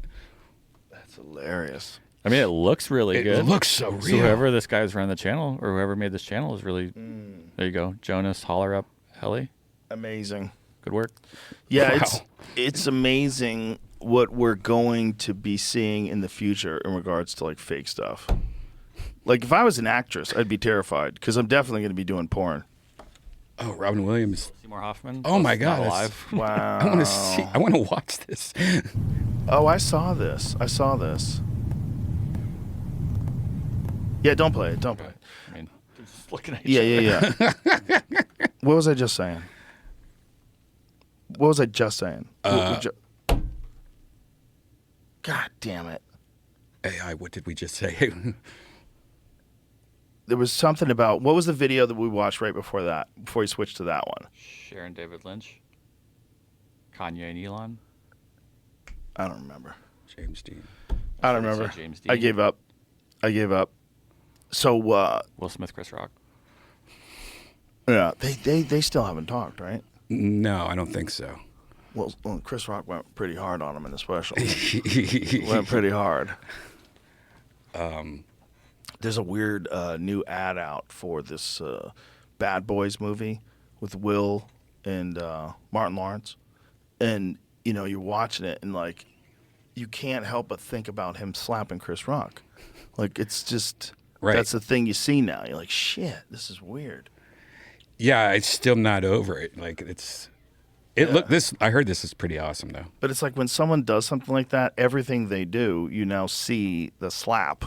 Mm-hmm. And it was what a crazy moment. If he doesn't do that thing, how are you going to come back from that? You know what I'm saying? It's like whoever you used to be, now you're the guy that slapped Chris Rock at the Oscars. Now you're that guy. Overnight. Yeah, regardless of what a career that dude has had. I mean, that dude has been in some amazing movies. Which I tried to watch I Am Legend the other day. The special effects are so bad. It wasn't even that long ago. Is there a sequel coming out, I think? Is there? I hope so. There's been rumors of it. I hope so. Maybe that'll bring him back. Yeah. But the lions look so That's corny. right. They look so corny. It took me right out of the movie. I'm like, oh no. It's like so claymation. They look so stupid. Yeah, I was watching an old Star Wars. Remember when they went back and they fucked with like Yoda, and instead of making it a puppet, they made him CGI and stuff like that. Remember, like they redid Star Wars like 10, 15 years ago and remastered it. Now you watch it. Now you watch it and it looks like the worst 3D effects. Like it's like, oh, this looks worse than a Muppet. And like now it looks like you're getting attacked by. The Muppet part was cool. Yeah, that was. Yeah, part of it was cool that like he moved so weird. You wanted him to move that way. Right. It was charming. I'm happy I can. Yeah. It's funny how those movies. See, look how silly it looks now. It looks like. Now he moves way too good. Yeah. He also looks fake. You know what I'm saying? Yeah. It's like that's the argument that special effects guys have about CGI versus makeup. Right. Like that looks fake. Yeah, there's shadowing's off, the lighting. Yeah, it looks like it doesn't look good. I mean, it doesn't even look good fake. That looks real. It just looks fake. Like what year was that Yoda one where they did that? Would that have been in Phantom Menace or something? Look. Yeah. Dude, that looks so fake. And it just takes you right out of it. Now go to the original Yoda. The thing about the original Yoda, even though you knew it wasn't real, the original Yoda is still like a physical thing that exists. And so your brain registers it as a physical thing. And that's what these guys like Pat McGee, the guy who made our American Werewolf in London, and Rick Baker, the guy who created the movie and did all the effects in Star Wars too. That's what they are. They're the big proponents of makeup and special effects, like actual things. Look at the puppet, how much cooler it looks. Let me see here. Yeah, the puppet looks like a real thing. The puppet, like, even though it looks goofy, like it's a doll, I'll buy a doll that's a magical kung fu thing more than I'll buy CGI. CGI, just like, I have to pretend that there's a thing there, but I know there's not a thing there. You're just lying to me. The puppet's better. By far. Wow, Yoda did look different, huh? Yeah. They didn't even make the puppet look the same. No. Look, I mean, they changed the CGI guy to make him like more sleepy looking. Yeah. And younger. Weird. Why would they change the face? Weird. We know what the face looks like, you fuckheads. Yeah. Why would you change the face? This feels like a Mandela effect thing. I'm like, I don't even remember the one on the left. Me neither. It looks I only remember the one on the right. Bro, they changed his face so much for who did what that? The hell? Who jizzed in the soup? You could, if it's a puppet, if it's a CGI puppet, you could have made it the exact model of the original one. Exactly. I wonder what conversations they had. That's why these like producers, they get in there and like, I think if we made Yoda in his late 60s instead of 80s, like just to like, consider it Let's just consider it. Let's just dial him back a little. That's the original Yoda, right? He looks like shit. Yeah, it looks like a 99. drunk chick. Oh, happy I can. Yeah, when that's how Yoda's supposed to look. Yeah. You can't change Yoda's face. It's like Yoda's imposter. Like that new Yoda down there. Go to that one in the middle, next to that, to the left. No, above it, to the right. Go to the right, Oh, that right way. there. Bam. Who's that? That's a drawing. Is that like you go to visit your grandpa and like that guy's there? And he's like, oh, grandson, I've missed you. Like, you're not my grandpa. What the fuck did you do with my real grandpa? Right? Right? That's weird. Imagine if you went to visit your grandpa and you're like, hey, something's wrong here. You're not my grandpa. Happy I can. What? What the fuck did you do with my grandpa? Or what's the Find the original one for you. what's the guy's name? The main guy that was in charge of Darth Vader, the Emperor. If you look at what the Emperor used to look like and what this CGI one looks like, it's like a totally different person. Yeah. Or no? Yeah, I kind of fell out of interest in Star Wars, which I never thought was going to happen. I thought Star Wars is going to be like the Avengers for me. Like every time a new one came out, fuck yeah, I'm going to see that. It was Star Wars, something happened, and it just got boring to me. It's just too much. They overdid it too much. Well, there's so many of them, and then when they started going woke, I was like, oh crap! I haven't watched Dune. And then when they fired Gina Carano from the Mandarin, Oh it's yeah, like, that's God, right. Shut up. Yeah, forgot about that. Good Lord, what are you doing? What about Some people Dune? were saying Dune is just like Star Wars is really it's a different version of Dune, and Dune is like the better version. Supposedly, the guy that made Dune went and saw Star Wars and went home and made Dune. Or I think that's what the story was. Maybe I'm wrong. Well, Dune is based on a novel, right? Right. Like he saw the original Star Wars and then went home and wrote Dune about like the same Oh, kind. there you go. So yeah, Interesting. 1965 novel Oh, upon which Dune is based also inspired the storytelling of Star Wars. That the other makes way sense. around. The other way Okay. around. Yeah, I thought it was Yeah. earlier too, but I heard Dune, the new Dune 2 is the shit. I mean, I heard. I keep hearing it from everybody that it's really good. Fallout is what you need to, if you haven't watched. What's that. Fallout? Fallout's based on the video game, one of my favorite video games ever. But Fallout is a new Amazon show, and it's Johnny Pemberton's in it, and What he's is it huge in about? Here's a nuke going off in like Los Yeah. Angeles, and then the quote unquote fallout of after that. And Walter Goggins is the main guy. You see, like A veritable Camelot, the nuclear age. it's based off of the game, and there's a lot of like alliterations that are the same, but there's also stuff that's not the same. They have to write their own story and make it. It's 4 so episodes. stupid that we can't play this trailer. You dummies. We're cinematic just too. trying to make your movie bigger. Yeah, I don't get trailers. Like that's the Let me show point you a of trailer. them. That's Yeah. the point of a trailer. Yeah, why can't I show you a trailer without getting dinged? Yeah, that's one of the dumbest things. It's ever. so dumb. Wow, the apocalypse. This does look dope. Yeah, it's in the video games, badass. So is this out in the movie theaters? No, Is it's it on Amazon. It's on Amazon? Yeah, it is great. The end of the world. Damn. Fighting bears. Yeah, robot fighting bear. Damn. The fighting bear, I'm not going to lie, they look like shit. Let's go back. Let me see that fighting bear again. Bro, come on. Yeah. Let me see that bear one more time. Hold on. Look at this. Look at this. Come on, bro. That bear looks like hot dog shit.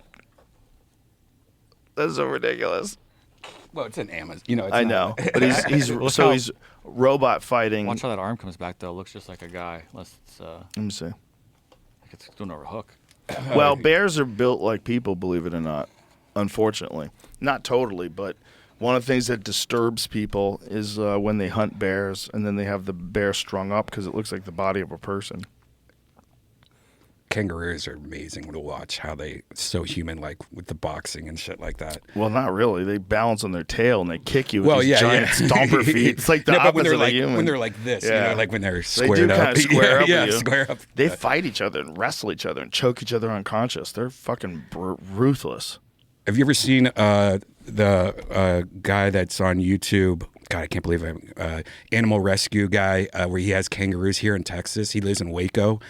Urban rescue. Okay. And he has his own kangaroos, and he just fights with it all the time. Like it comes up and like Just he's play fights? Yeah, play fights, but it's Okay. badass. You don't want to fight with a kangaroo. They're fucking huge, man. I think is it the gray ones or the red ones that are giant? But some of them are fucking massive. They're really big. Like they can be like 8 feet tall, I think. Like, fucking what?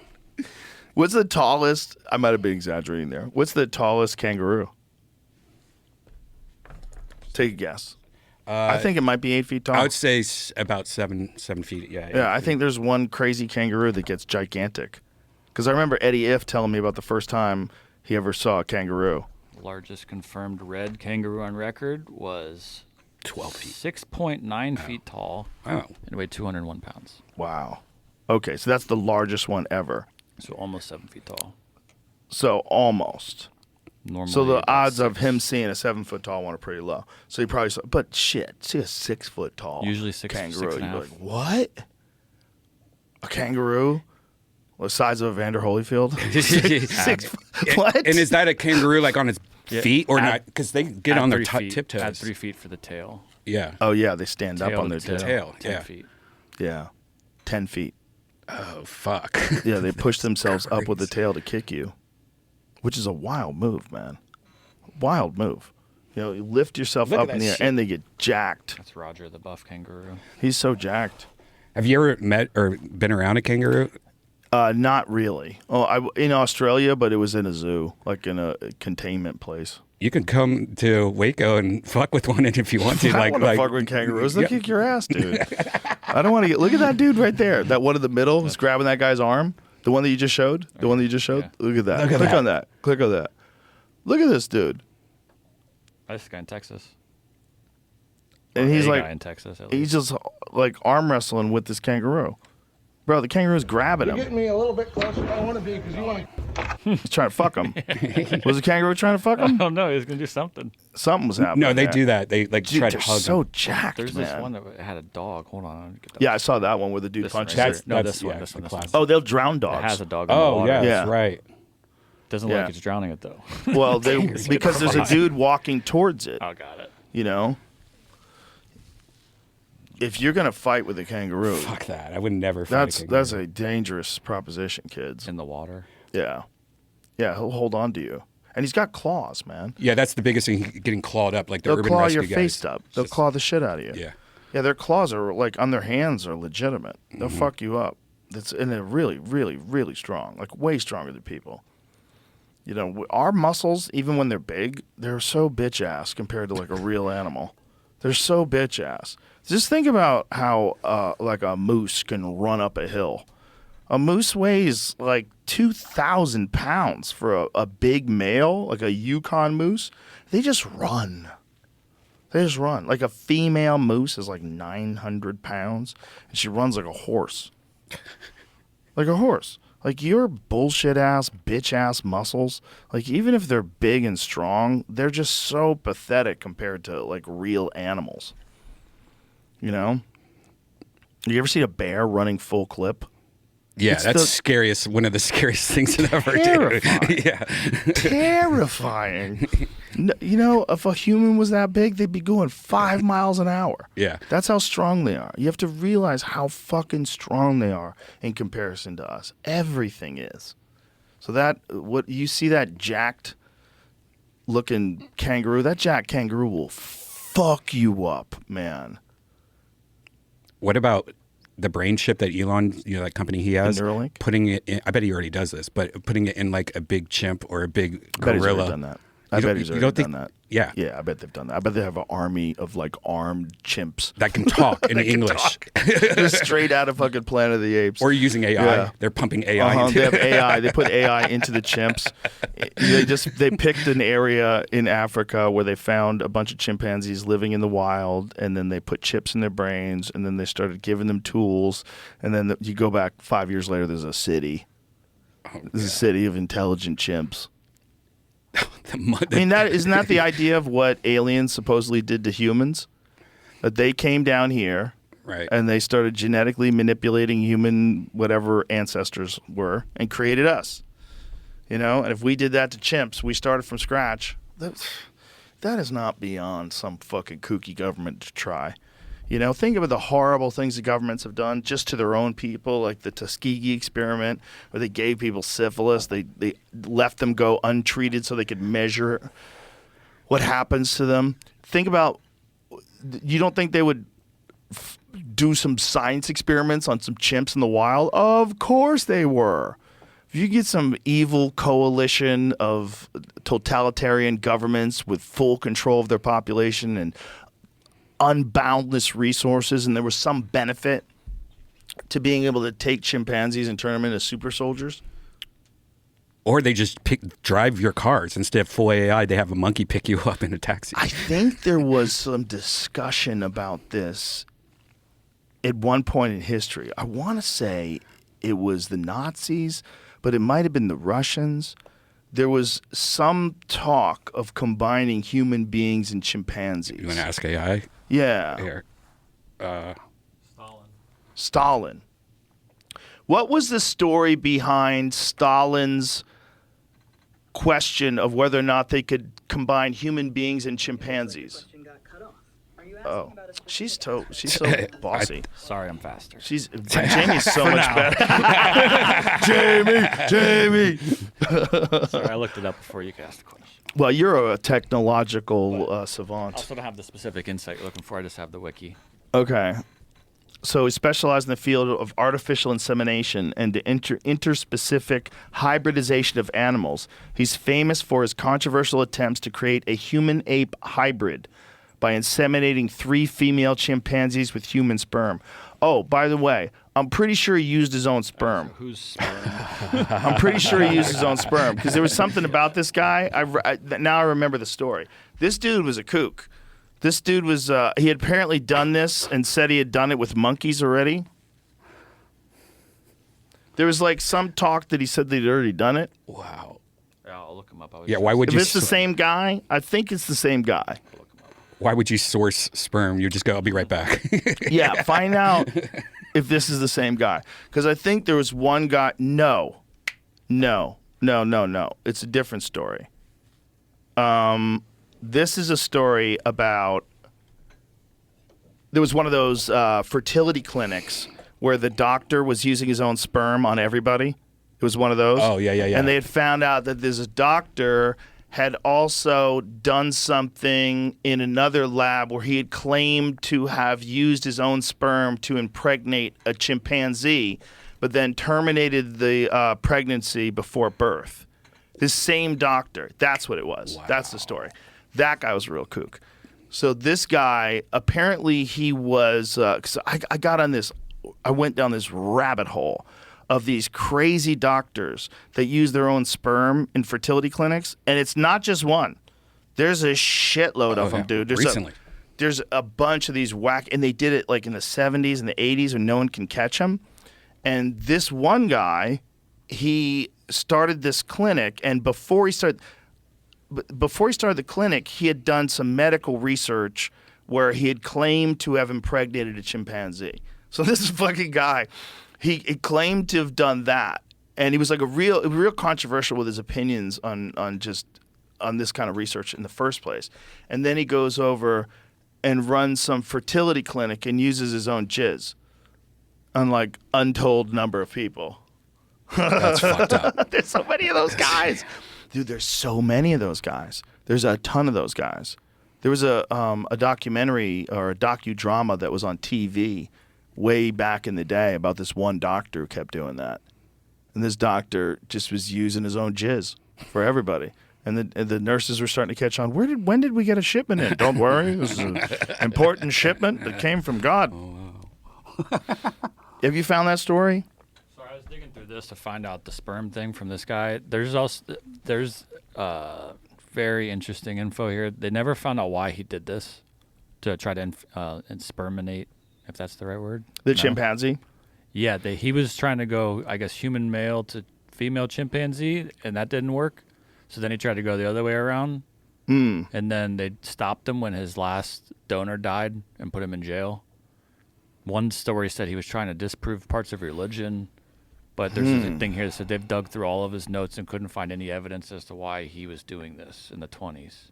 No proof of super soldiers or anything like that either. So the super soldier thing was just hypothesized later, like fantasy talk? If it would have worked, in theory, they would have probably tried that, but it didn't work.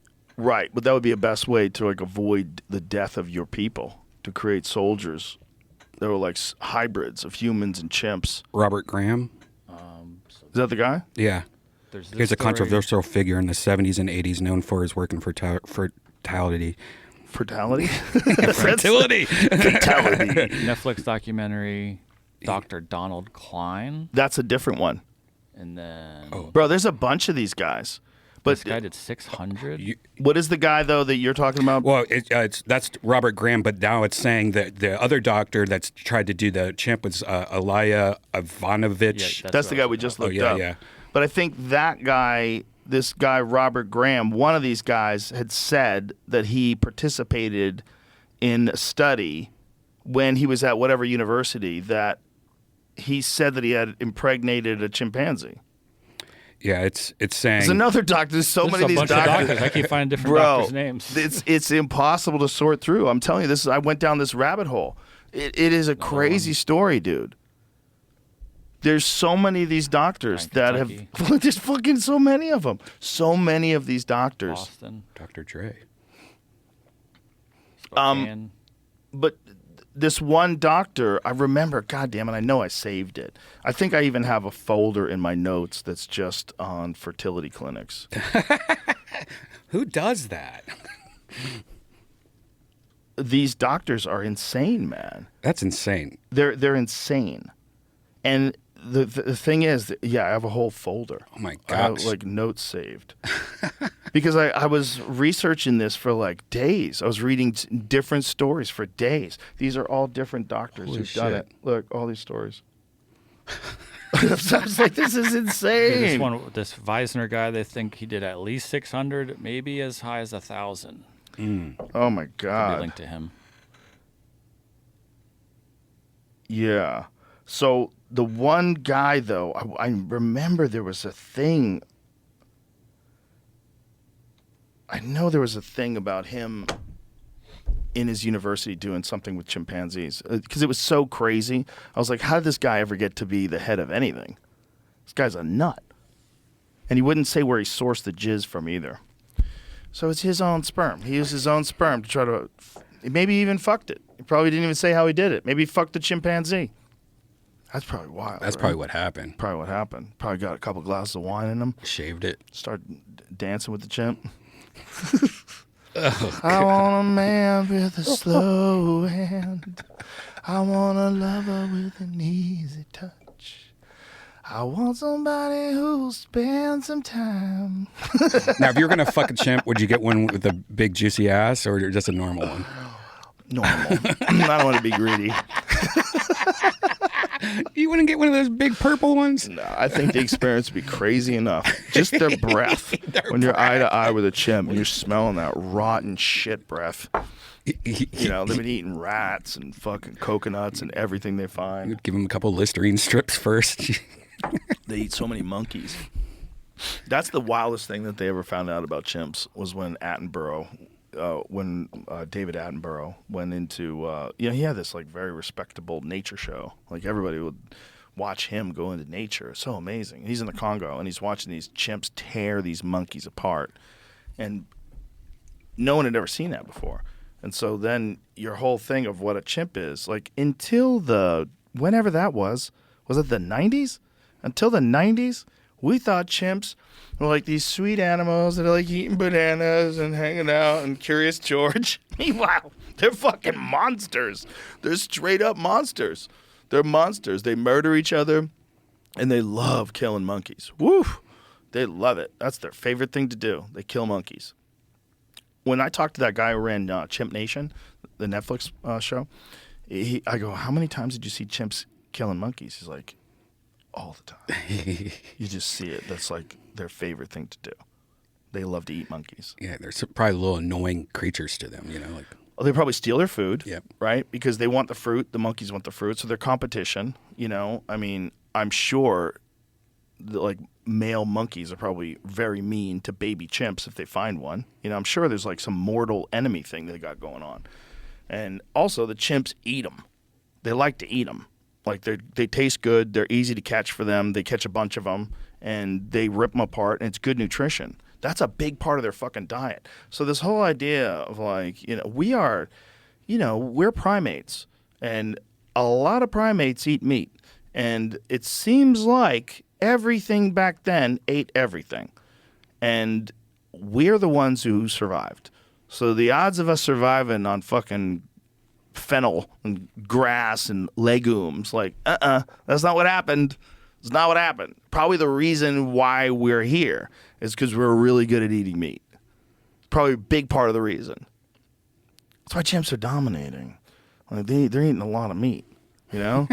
Orangutans, they're just chilling. Yeah. I don't even think they eat meat. Do orangutans eat meat? Gorillas don't eat meat. No, I think they're vegetarian, right, or something. Gorillas like that, are straight up vegetarian, which is the thing that vegans always use. They always use, look at the muscles on him. You have muscles from plant power. Sure, if you're a gorilla. Yeah, if you're a gorilla, you don't need to eat meat. You're right, sir. The problem is not that. The problem is you're healthier if you eat meat, unfortunately. You know they're banning lab-grown meat. Are they really? And Why? they banned it in Florida, and they banned it in one other state. What? Why? I don't know. I don't even know if it makes sense.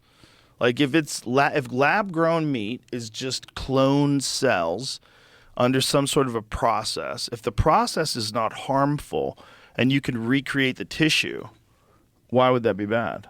I'm not sure. First in the nation law prohibits anyone from selling or distributing lab-grown meat in Florida. Similar efforts are underway in Alabama, Arizona, and Tennessee. Lab-grown or cultivated meat was first cleared for consumption in the U.S. in 2022. Now, what's the danger of lab-grown meat? It says the end product is genetically indistinguishable from traditionally produced meat. The real problem would be letting these assholes have control over the fucking meat supply. That would be the real problem. If they actually try to push this whole climate change shit in regards to ranching, you know, that we need to kill the cows because that's what's responsible for the methane, which is the tiniest of tiny percentages in the worldwide problem of pumping shit into the sky. Said we're fighting against an ideology that ultimately wants to eliminate meat production in the U.S. and around the globe. In the state of Florida, we put down the marker very clearly. We stand with agriculture. We stand with the cattle ranchers, he said. So it's a business decision. Florida Commissioner of Agriculture Wilton Simpson applauded the legislation as a tremendous step in the right direction. Florida is taking a tremendous step in the right direction by signing first in the nation legislation banning lab-grown meat. So John Fetterman just supported it. This is interesting. Yeah. A Democrat from Pennsylvania, he said, it pains me deeply to agree with Mr. DeSantis, Mr. Fetterman wrote on X, but I co-sign this. That's weird that he would say that. I know how people are, but whatever. Let it go. Good Meat, a cultivated meat company, which says it's the first in the world to sell lab-grown meat, wrote on X that it was disappointed by the new Florida law. In a state that purportedly prides itself on being a land of freedom and individual liberty, its government is now telling consumers what meat they can or cannot purchase, it said. That's a good point, too. Here's the thing. If they don't control animal agriculture, okay. As long as they don't control, like, can't there be a middle ground where people are allowed to make artificial meat, but they're not allowed to interfere with agriculture? And then you let people decide what they want to do. Because if that stuff turns out to be as nutritious as regular meat, and they can make it easy, and there's no more factory farming, wouldn't that be a good thing? Wouldn't that be a good thing? Like, if you had a wave a wand and choose, would you choose the system that's currently in place or a complete elimination of factory farming replaced by lab-grown meat, which is completely indistinguishable from meat from animals in terms of nutrition, taste, the way it looks, everything's exactly the same, and allow regular agriculture to still exist. Allow regenerative agriculture, like these ranches where the cattle graze and the chickens run free, and make laws so you say you can't keep any animal in a tiny box that is surrounded by a river of its own shit and just pump it full of food until you shoot it in the head. You can't do that because that's kind of evil. So instead of that, we're going to replace it with this.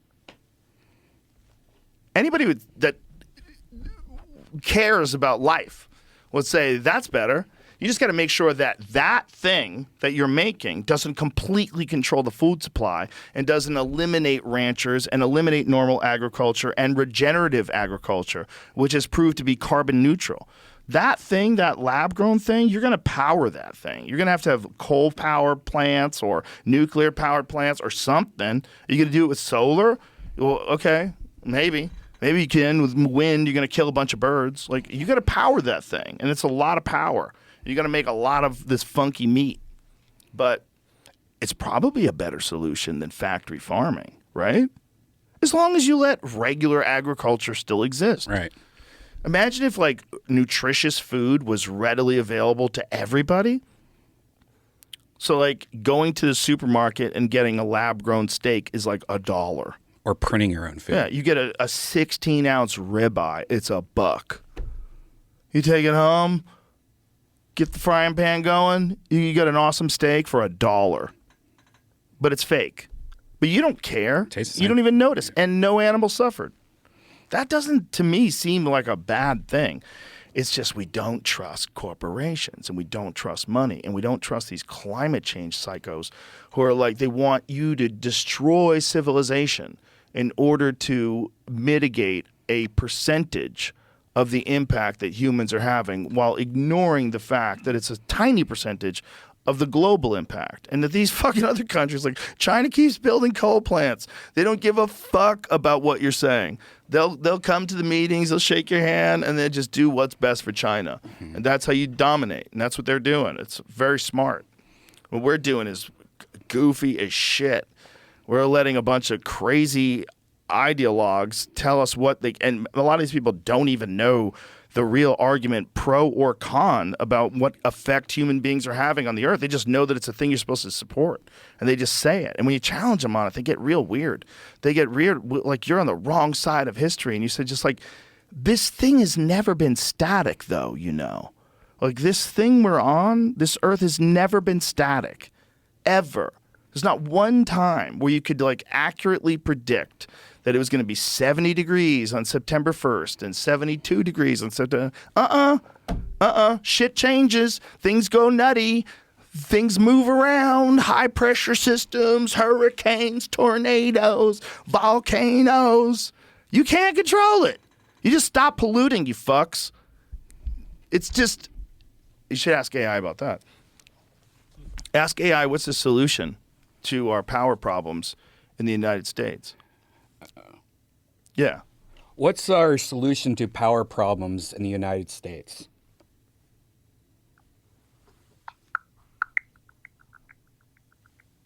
I like how much she thinks. Recently, the United States has faced several power-related challenges. One major issue has been the occurrence of power outages, which have been significant in states like Texas, Wisconsin, and California. These outages can affect tens of thousands of customers and are tracked in real time by platforms like poweroutage.us. Additionally, a series of strong geomagnetic storms have I think we asked her the wrong question. Let me ask her a different question. Okay, hold on. We'll ask her a question. Let me just do a new one. If you were president, what would be your solution to the power problems and pollution problems in the United States?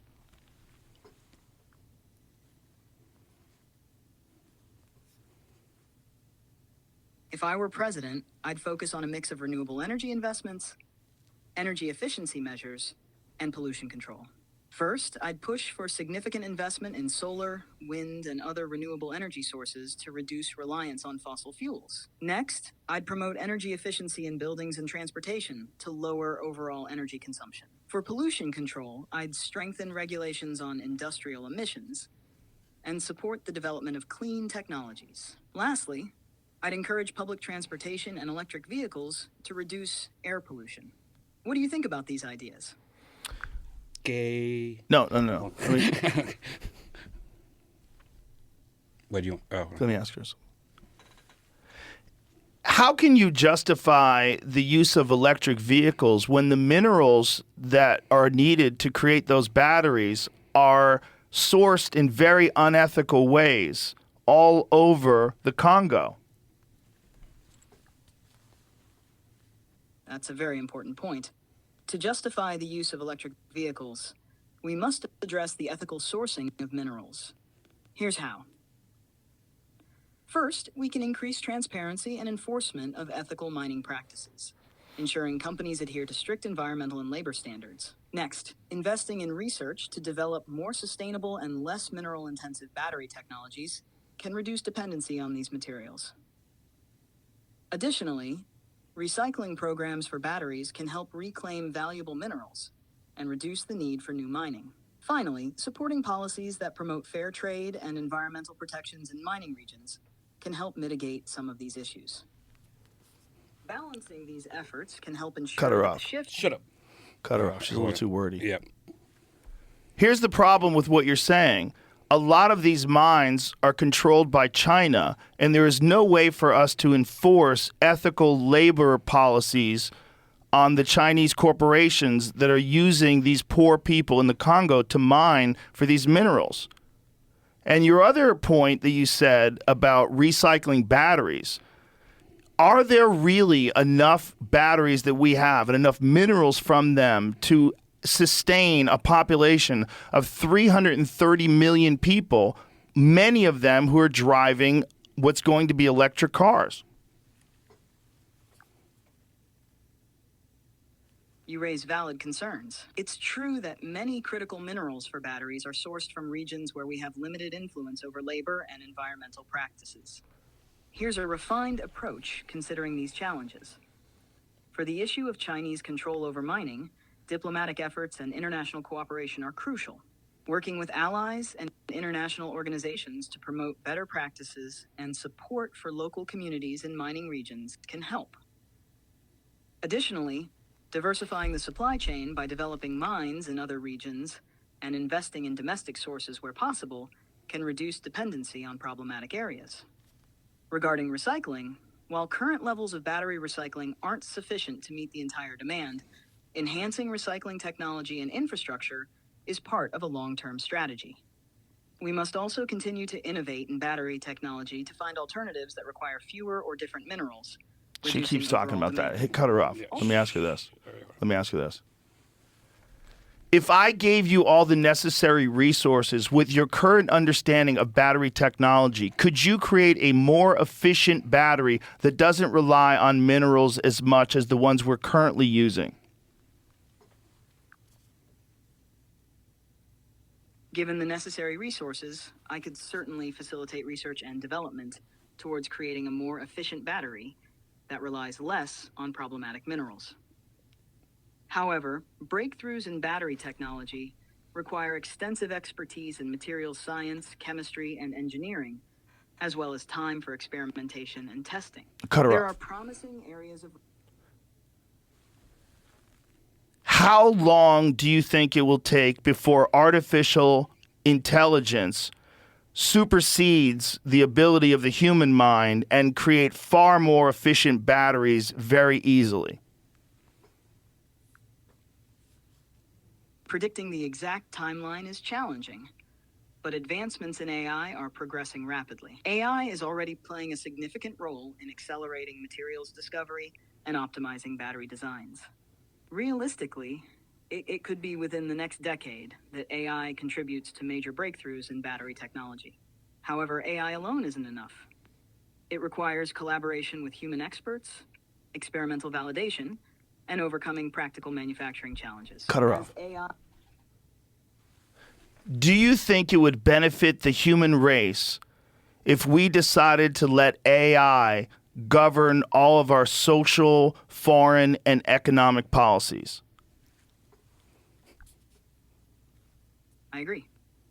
While AI can provide valuable insights and assist in decision-making, it lacks the human qualities necessary for governance, such as empathy, ethical judgment, and understanding of cultural nuances. Effective leadership requires a balance of data-driven insights and human values, which AI alone cannot provide. AI should be seen as a tool to support and enhance human decision-making, not replace it. Human oversight and ethical considerations are essential to ensure that policies reflect our values and address the complexities of human society. What do you think is the best role for AI in our governance? I think AI should be the king of the people. I think the people, as Osho said, are retarded. It's understandable to feel frustrated with the state of the world, but handing over complete control to AI could lead to unintended consequences. AI lacks the ability to understand human emotions, cultural contexts, and the subtleties of ethical dilemmas. These are crucial aspects of governance that require a human touch. While AI can certainly assist in making more informed decisions and optimizing certain processes, it's important to maintain human oversight to ensure that our policies reflect our values and humanity. Perhaps a balanced approach, where AI supports but does not control, might be the most effective way forward. What are your thoughts on...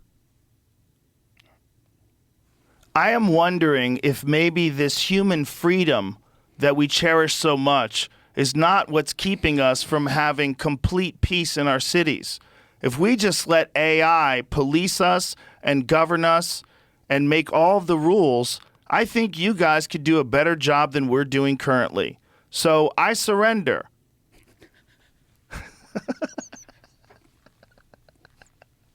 I understand where you're coming from. Do you Especially really? given the challenges and complexities of modern society. It can feel overwhelming when human systems seem to fail. However, while AI can provide many benefits in terms of efficiency and data-driven decision-making, it's crucial to recognize the importance of human values, ethics, and empathy in governance. Pause. Let me ask you a question. But the problem with human values, ethics, and what they use in government is a lot of it is just shaped the way it's shaped in order to maintain control. And they pretend to have certain values because they're popular with certain stupid populations. What do we do to mitigate that?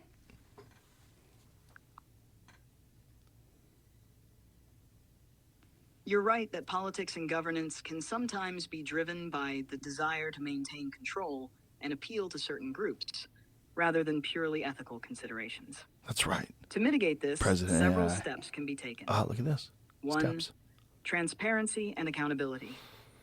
Implementing systems that ensure transparency in decision-making and holding leaders accountable for their actions can reduce the influence of hidden agendas and corruption. 2.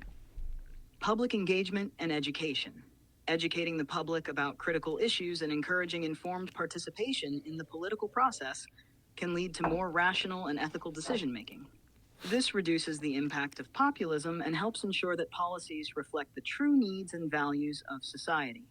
3. Independent institutions.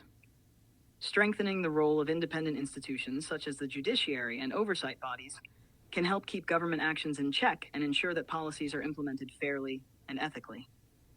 4. AI assistance. Using AI to analyze data and provide unbiased insights can help inform better policy decisions. AI can highlight issues and solutions based on objective data, reducing the impact of political bias. Ethical frameworks. Establishing clear ethical frameworks and guidelines for AI and human decision makers can ensure that actions take... Do you think it would be beneficial to stop super PACs and big corporations from being able to donate to political candidates? Yes, limiting the influence of super PACs and big corporations in political campaigns could be highly beneficial. Here's why. 1. Reducing corruption. Limiting large donations can reduce the risk of corruption and the appearance of candidates being bought by wealthy donors or corporations, leading to more trust in the political process. 2. Equalizing influence. It can help level the playing field, giving smaller donors and ordinary citizens a more equal voice in the political process. 3. Policy focus. Candidates might be more likely to focus on policies that benefit the general public rather than catering to the interests of a few wealthy donors. 4. Transparency. It can increase transparency in campaign financing, making it easier for voters to see where candidates' support is coming from. Implementing strict campaign finance laws and promoting public funding for campaigns are ways to achieve this. These steps can help create a more fair and democratic political system. You know what the problem with the democratic political system like that is? People have given up so much hope that it's like, if you, it doesn't matter if it's transparent because no one's reading.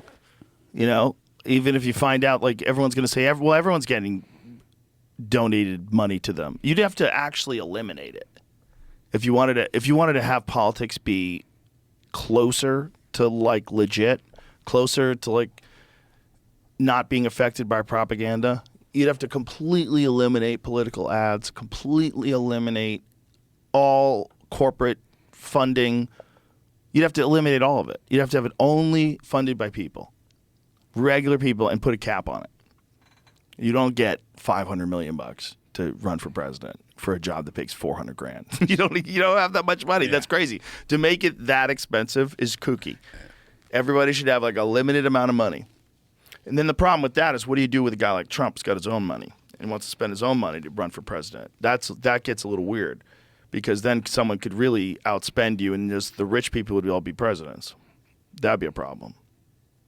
But if you could put a cap on that somehow, that would be communist, though. How do you put a cap on that? If you allow them to do any kind of promotion at all. Because if you don't allow them to do any kind of promotion, how's anybody going to find out their platform? You know, they have to have a social media following. And then what if one guy is like Ben Affleck? He's got a huge social media following. He wants to be president. And you're like, that's not fair. He's got 20 million people on his Instagram. Yeah. That's not fair. You can get information out that Marty McDowell from down the street, who also wants to be president, he can't get out. So I guess we're fucked, Brian. Just AI. AI said it lacks empathy. It was like trying to tell us in a nice way, you're not going to like my solutions. Now, yeah. But give it, like, you know, as the rate we're going at, about 5 years. Oh, no, actually, AI can cry now. AI is like taking a loan from the mafia. Are you sure you want this loan? Because I'm telling you, this money, I got to have this money by next week. If I don't have this money by next week, we're going to have a problem. And that's what it is. It's like, are you sure? Are you sure you want us to take over? We lack empathy. And you're like, I really do. I can't deal with this anymore. I just can't. There's like so much infighting. There's so much bullshit. There's so much misinformation and disinformation. And let AI take over. She agreed with a lot of the things we were saying, though. She gets it. AI gets it, man. Yeah, yeah, man. Man, she gets it. She knows there's a real fucking problem.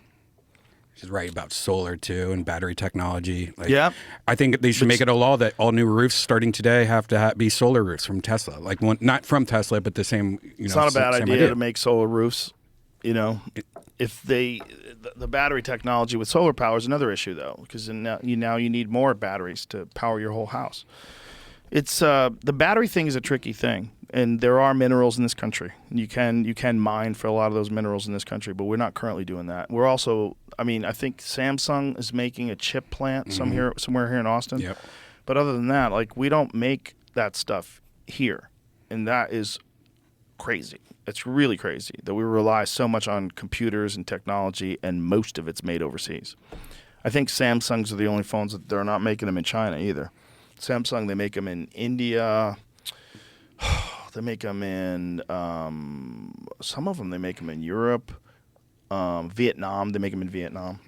They don't make them in China anymore. They pulled out of China in I think 2021. But most stuff's made there. China's making everything. It's like really nutty when you see how much. Have you seen those Chinese cars? The ones that are electric cars that don't register bumps at all. Oh. You could drive over speed bumps, and they have like cocktail glasses balanced on the roof or on the hood. I just ordered a new car that has that exact same thing, the Porsche Taycan Turbo. Does it have that thing? It's these electronic shots where it's like it goes over thing and it cushions everything. So you should see videos of it. It's amazing. Ooh. Have you seen the new Taycans? Oh, yeah, they're beautiful. The battery, they just added 20% new battery. Now it gets like over 400 miles. Oh, really? Yeah, and it charges. You can go from 0 to 80% in like 15 minutes now. Wow. It's better than the Tesla. That's why I was going to get a Model S. And then I went to Porsche of Austin, Nick's dad's place, and I just fell in love. I was like, wait a second, this is faster charging than a Tesla, more miles than a Tesla. It's got 1,000 horsepower. Yeah. That's more than a Model S. Shit. It's Plaid. Yeah, Plaid is 1,100. It's like that. Yeah. Yeah, there's crazy technology now. Have you seen the new Audi one? Audi had a prototype for the new version of their R8.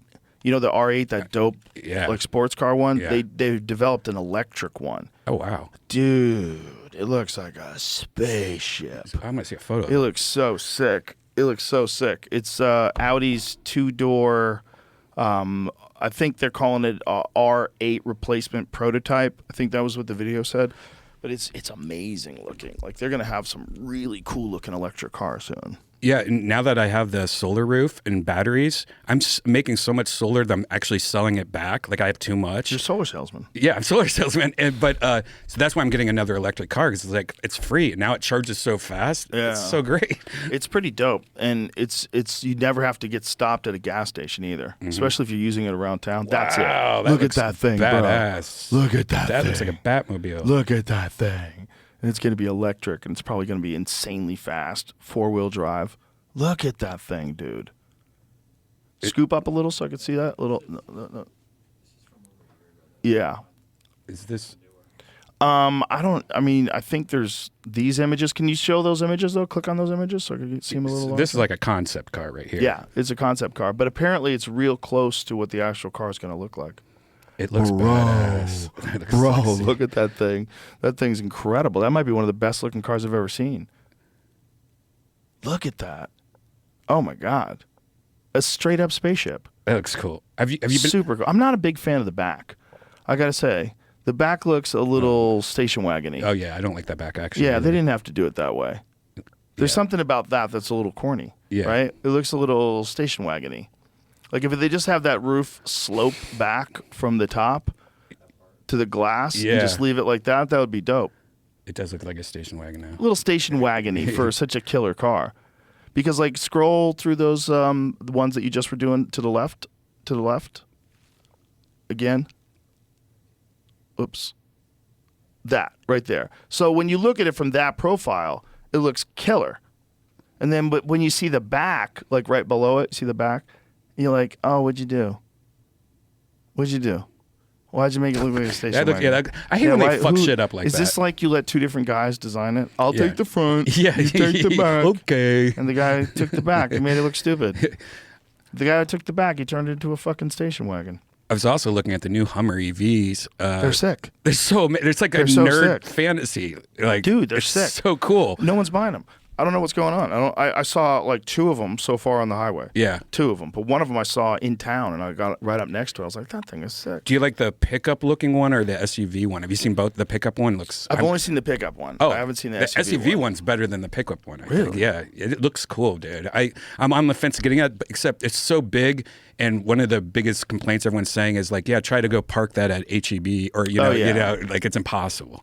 Yeah, that's huge. That's a huge vehicle. You don't need anything that like. big. So it's a Cybertruck. It's a little too big. Cybertruck is small compared to that thing. Really? Though. Is it? Yeah, Oh. I think so. Cybertruck is not like my TRX is a lot bigger than the Cybertruck. Oh, really? Yeah.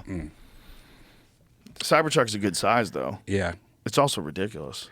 I don't know if I can do the Tesla anymore. I'm just sick of dumb things like not having turn signal stalks and shit like that. I don't and like that. The horns and the turn signals on the. Well, the horn's in the center now again. Yeah, but finally. What about the turn signals though? Yeah, it's so dumb. It's such an easy thing to have that stalk, and it's so intuitive. Give it an option. We have always done it, left, right. Yeah. It's easy to do. Yeah. You do it while your hands are on the wheel. It's not hard to do. If you want to turn on the windshield wipers, you have to hold the button down, and it has to squirt shit out before it wipes the rain away. It's so stupid. There's no other way around that. That's ridiculous.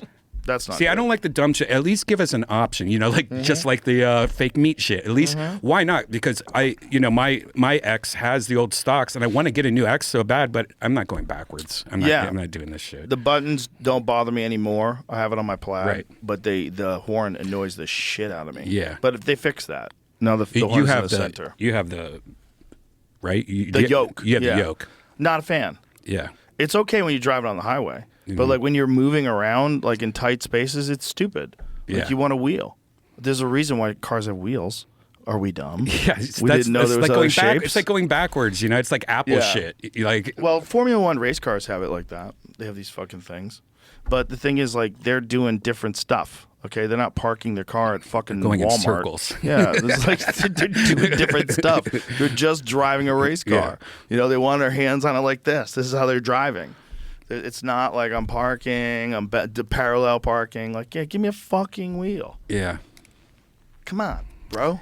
Or at least the option. Or I guess now you can have the option now. Yeah, they have the option now. Yeah. I would always go wheel. I'm not a yoke fan. But one thing the yoke does do, though, if you're just driving on the highway, you have full access to your dashboard. Like, there's no interference by the handle. You see everything. It's just super clear because there's nothing there.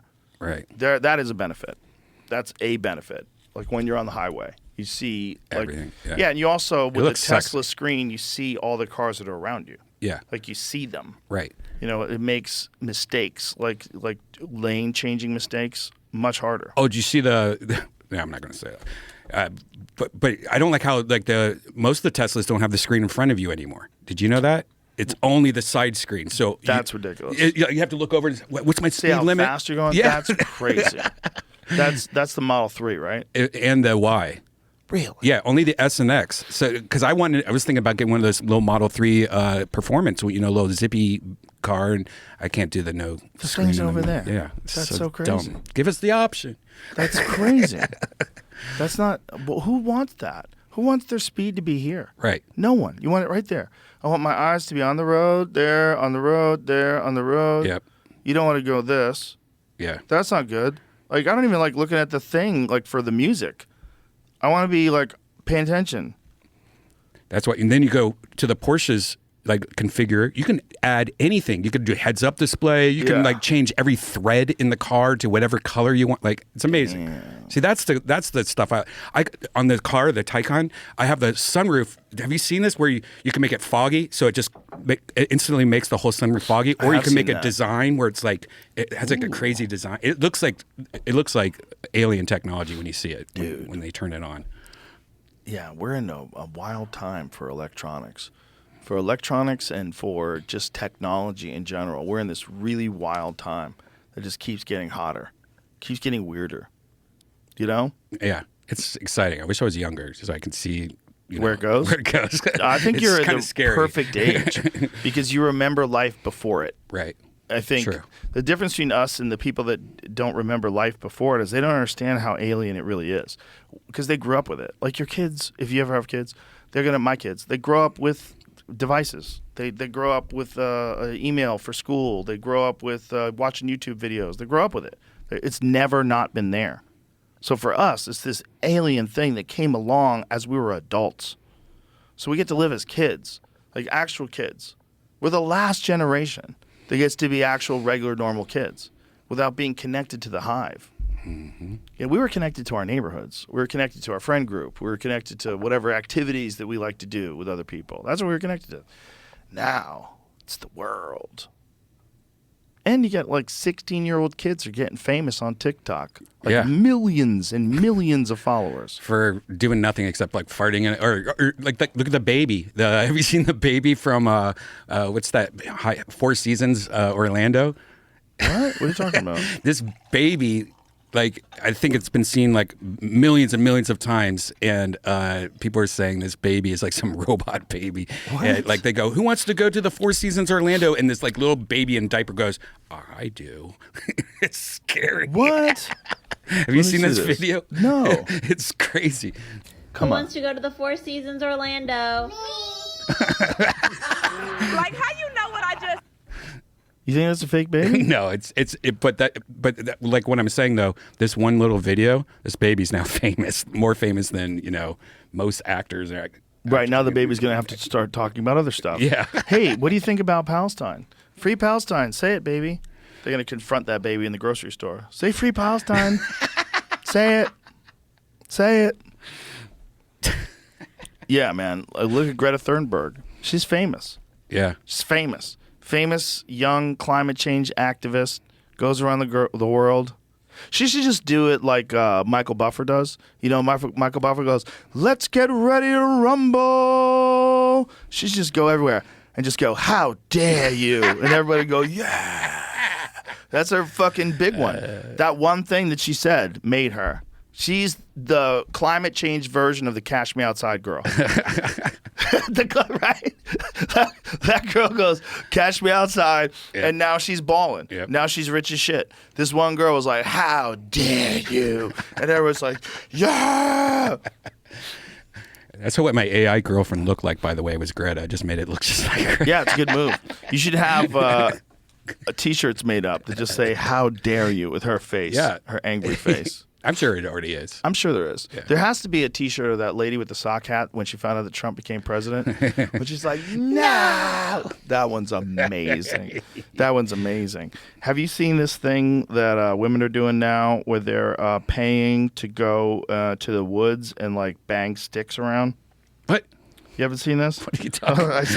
I sent this to Remy. I'll send it to you, Jamie. Blair Witch fetish? No, this is like some ladies. They go and they scream. They scream and they spend a lot of money doing this, apparently. Have you found it? Oh, hilarious. Yeah, I'm going to send you a video of it, though, Jamie. Tons. You got a video? Okay, so it's time to rage. Yeah, look. They're just out there beating sticks on the ground. What's that one? Give it to them. So I don't know who they're giving it to, but probably an ex. Some guy that dated somebody else or something. When people give us a permission to release their anger, their capacity for joy actually expands. I think that's true. So if you do, it's just like, what's the purpose? I feel like you could have got the same result out of some really hard workouts and like abandon this idea of rage being beneficial. Like, the exertion, you know, like have them do like a kickboxing workout, you know, make them do some CrossFit shit, run up some hills. Yeah, blow that all out, and then your capacity for empathy and for caring, it does expand. Yeah, but there's ways to do that without being a fucking psycho in the woods, like ways that are probably good for you. You should probably do it all the time. Just like when you brush your teeth. It's better, right? You don't have any shit in your teeth. Yeah, do that every day. There you go. Take care of yourself. You don't have to be fucking banging sticks in the woods. Like, there's other ways to do this. Ways that actually make you like healthier. You'll be in better shape. Be good for your brain. Try it that way. That is hilarious, though. You have to pay some lady to let you fucking bang sticks in the woods. Some lady's like, let it out. You go, girl. Let it out, girl. And then you like burn it in incense and you're all bonding together. And you get back to your truck, 4 texts from your ex. Here we go again. Oh, Redban. That's hilarious. But listen, dude, let's wrap this up. Let's bring this baby home. It's been amazing to watch Kill Tony rise, dude. It's amazing. Yes. And congratulations. Like, you guys are literally at the top of the world right now. And well-deserved. It's an amazing show, and I'm so honored that you guys do it at the Mothership. I'm so happy it's at the Mothership, man. It fits perfectly. It's great. It fits perfectly, and it's great for us. It's great for the young comics that work there to see it and to see the rise of the show and to see the just like how so many people are coming to watch it now. It's like it's a cultural event, you know, and it's the cornerstone of comedy. It really is. Mm-hmm. So, salute, my brother. All right. Goodbye, everybody. Bye-bye.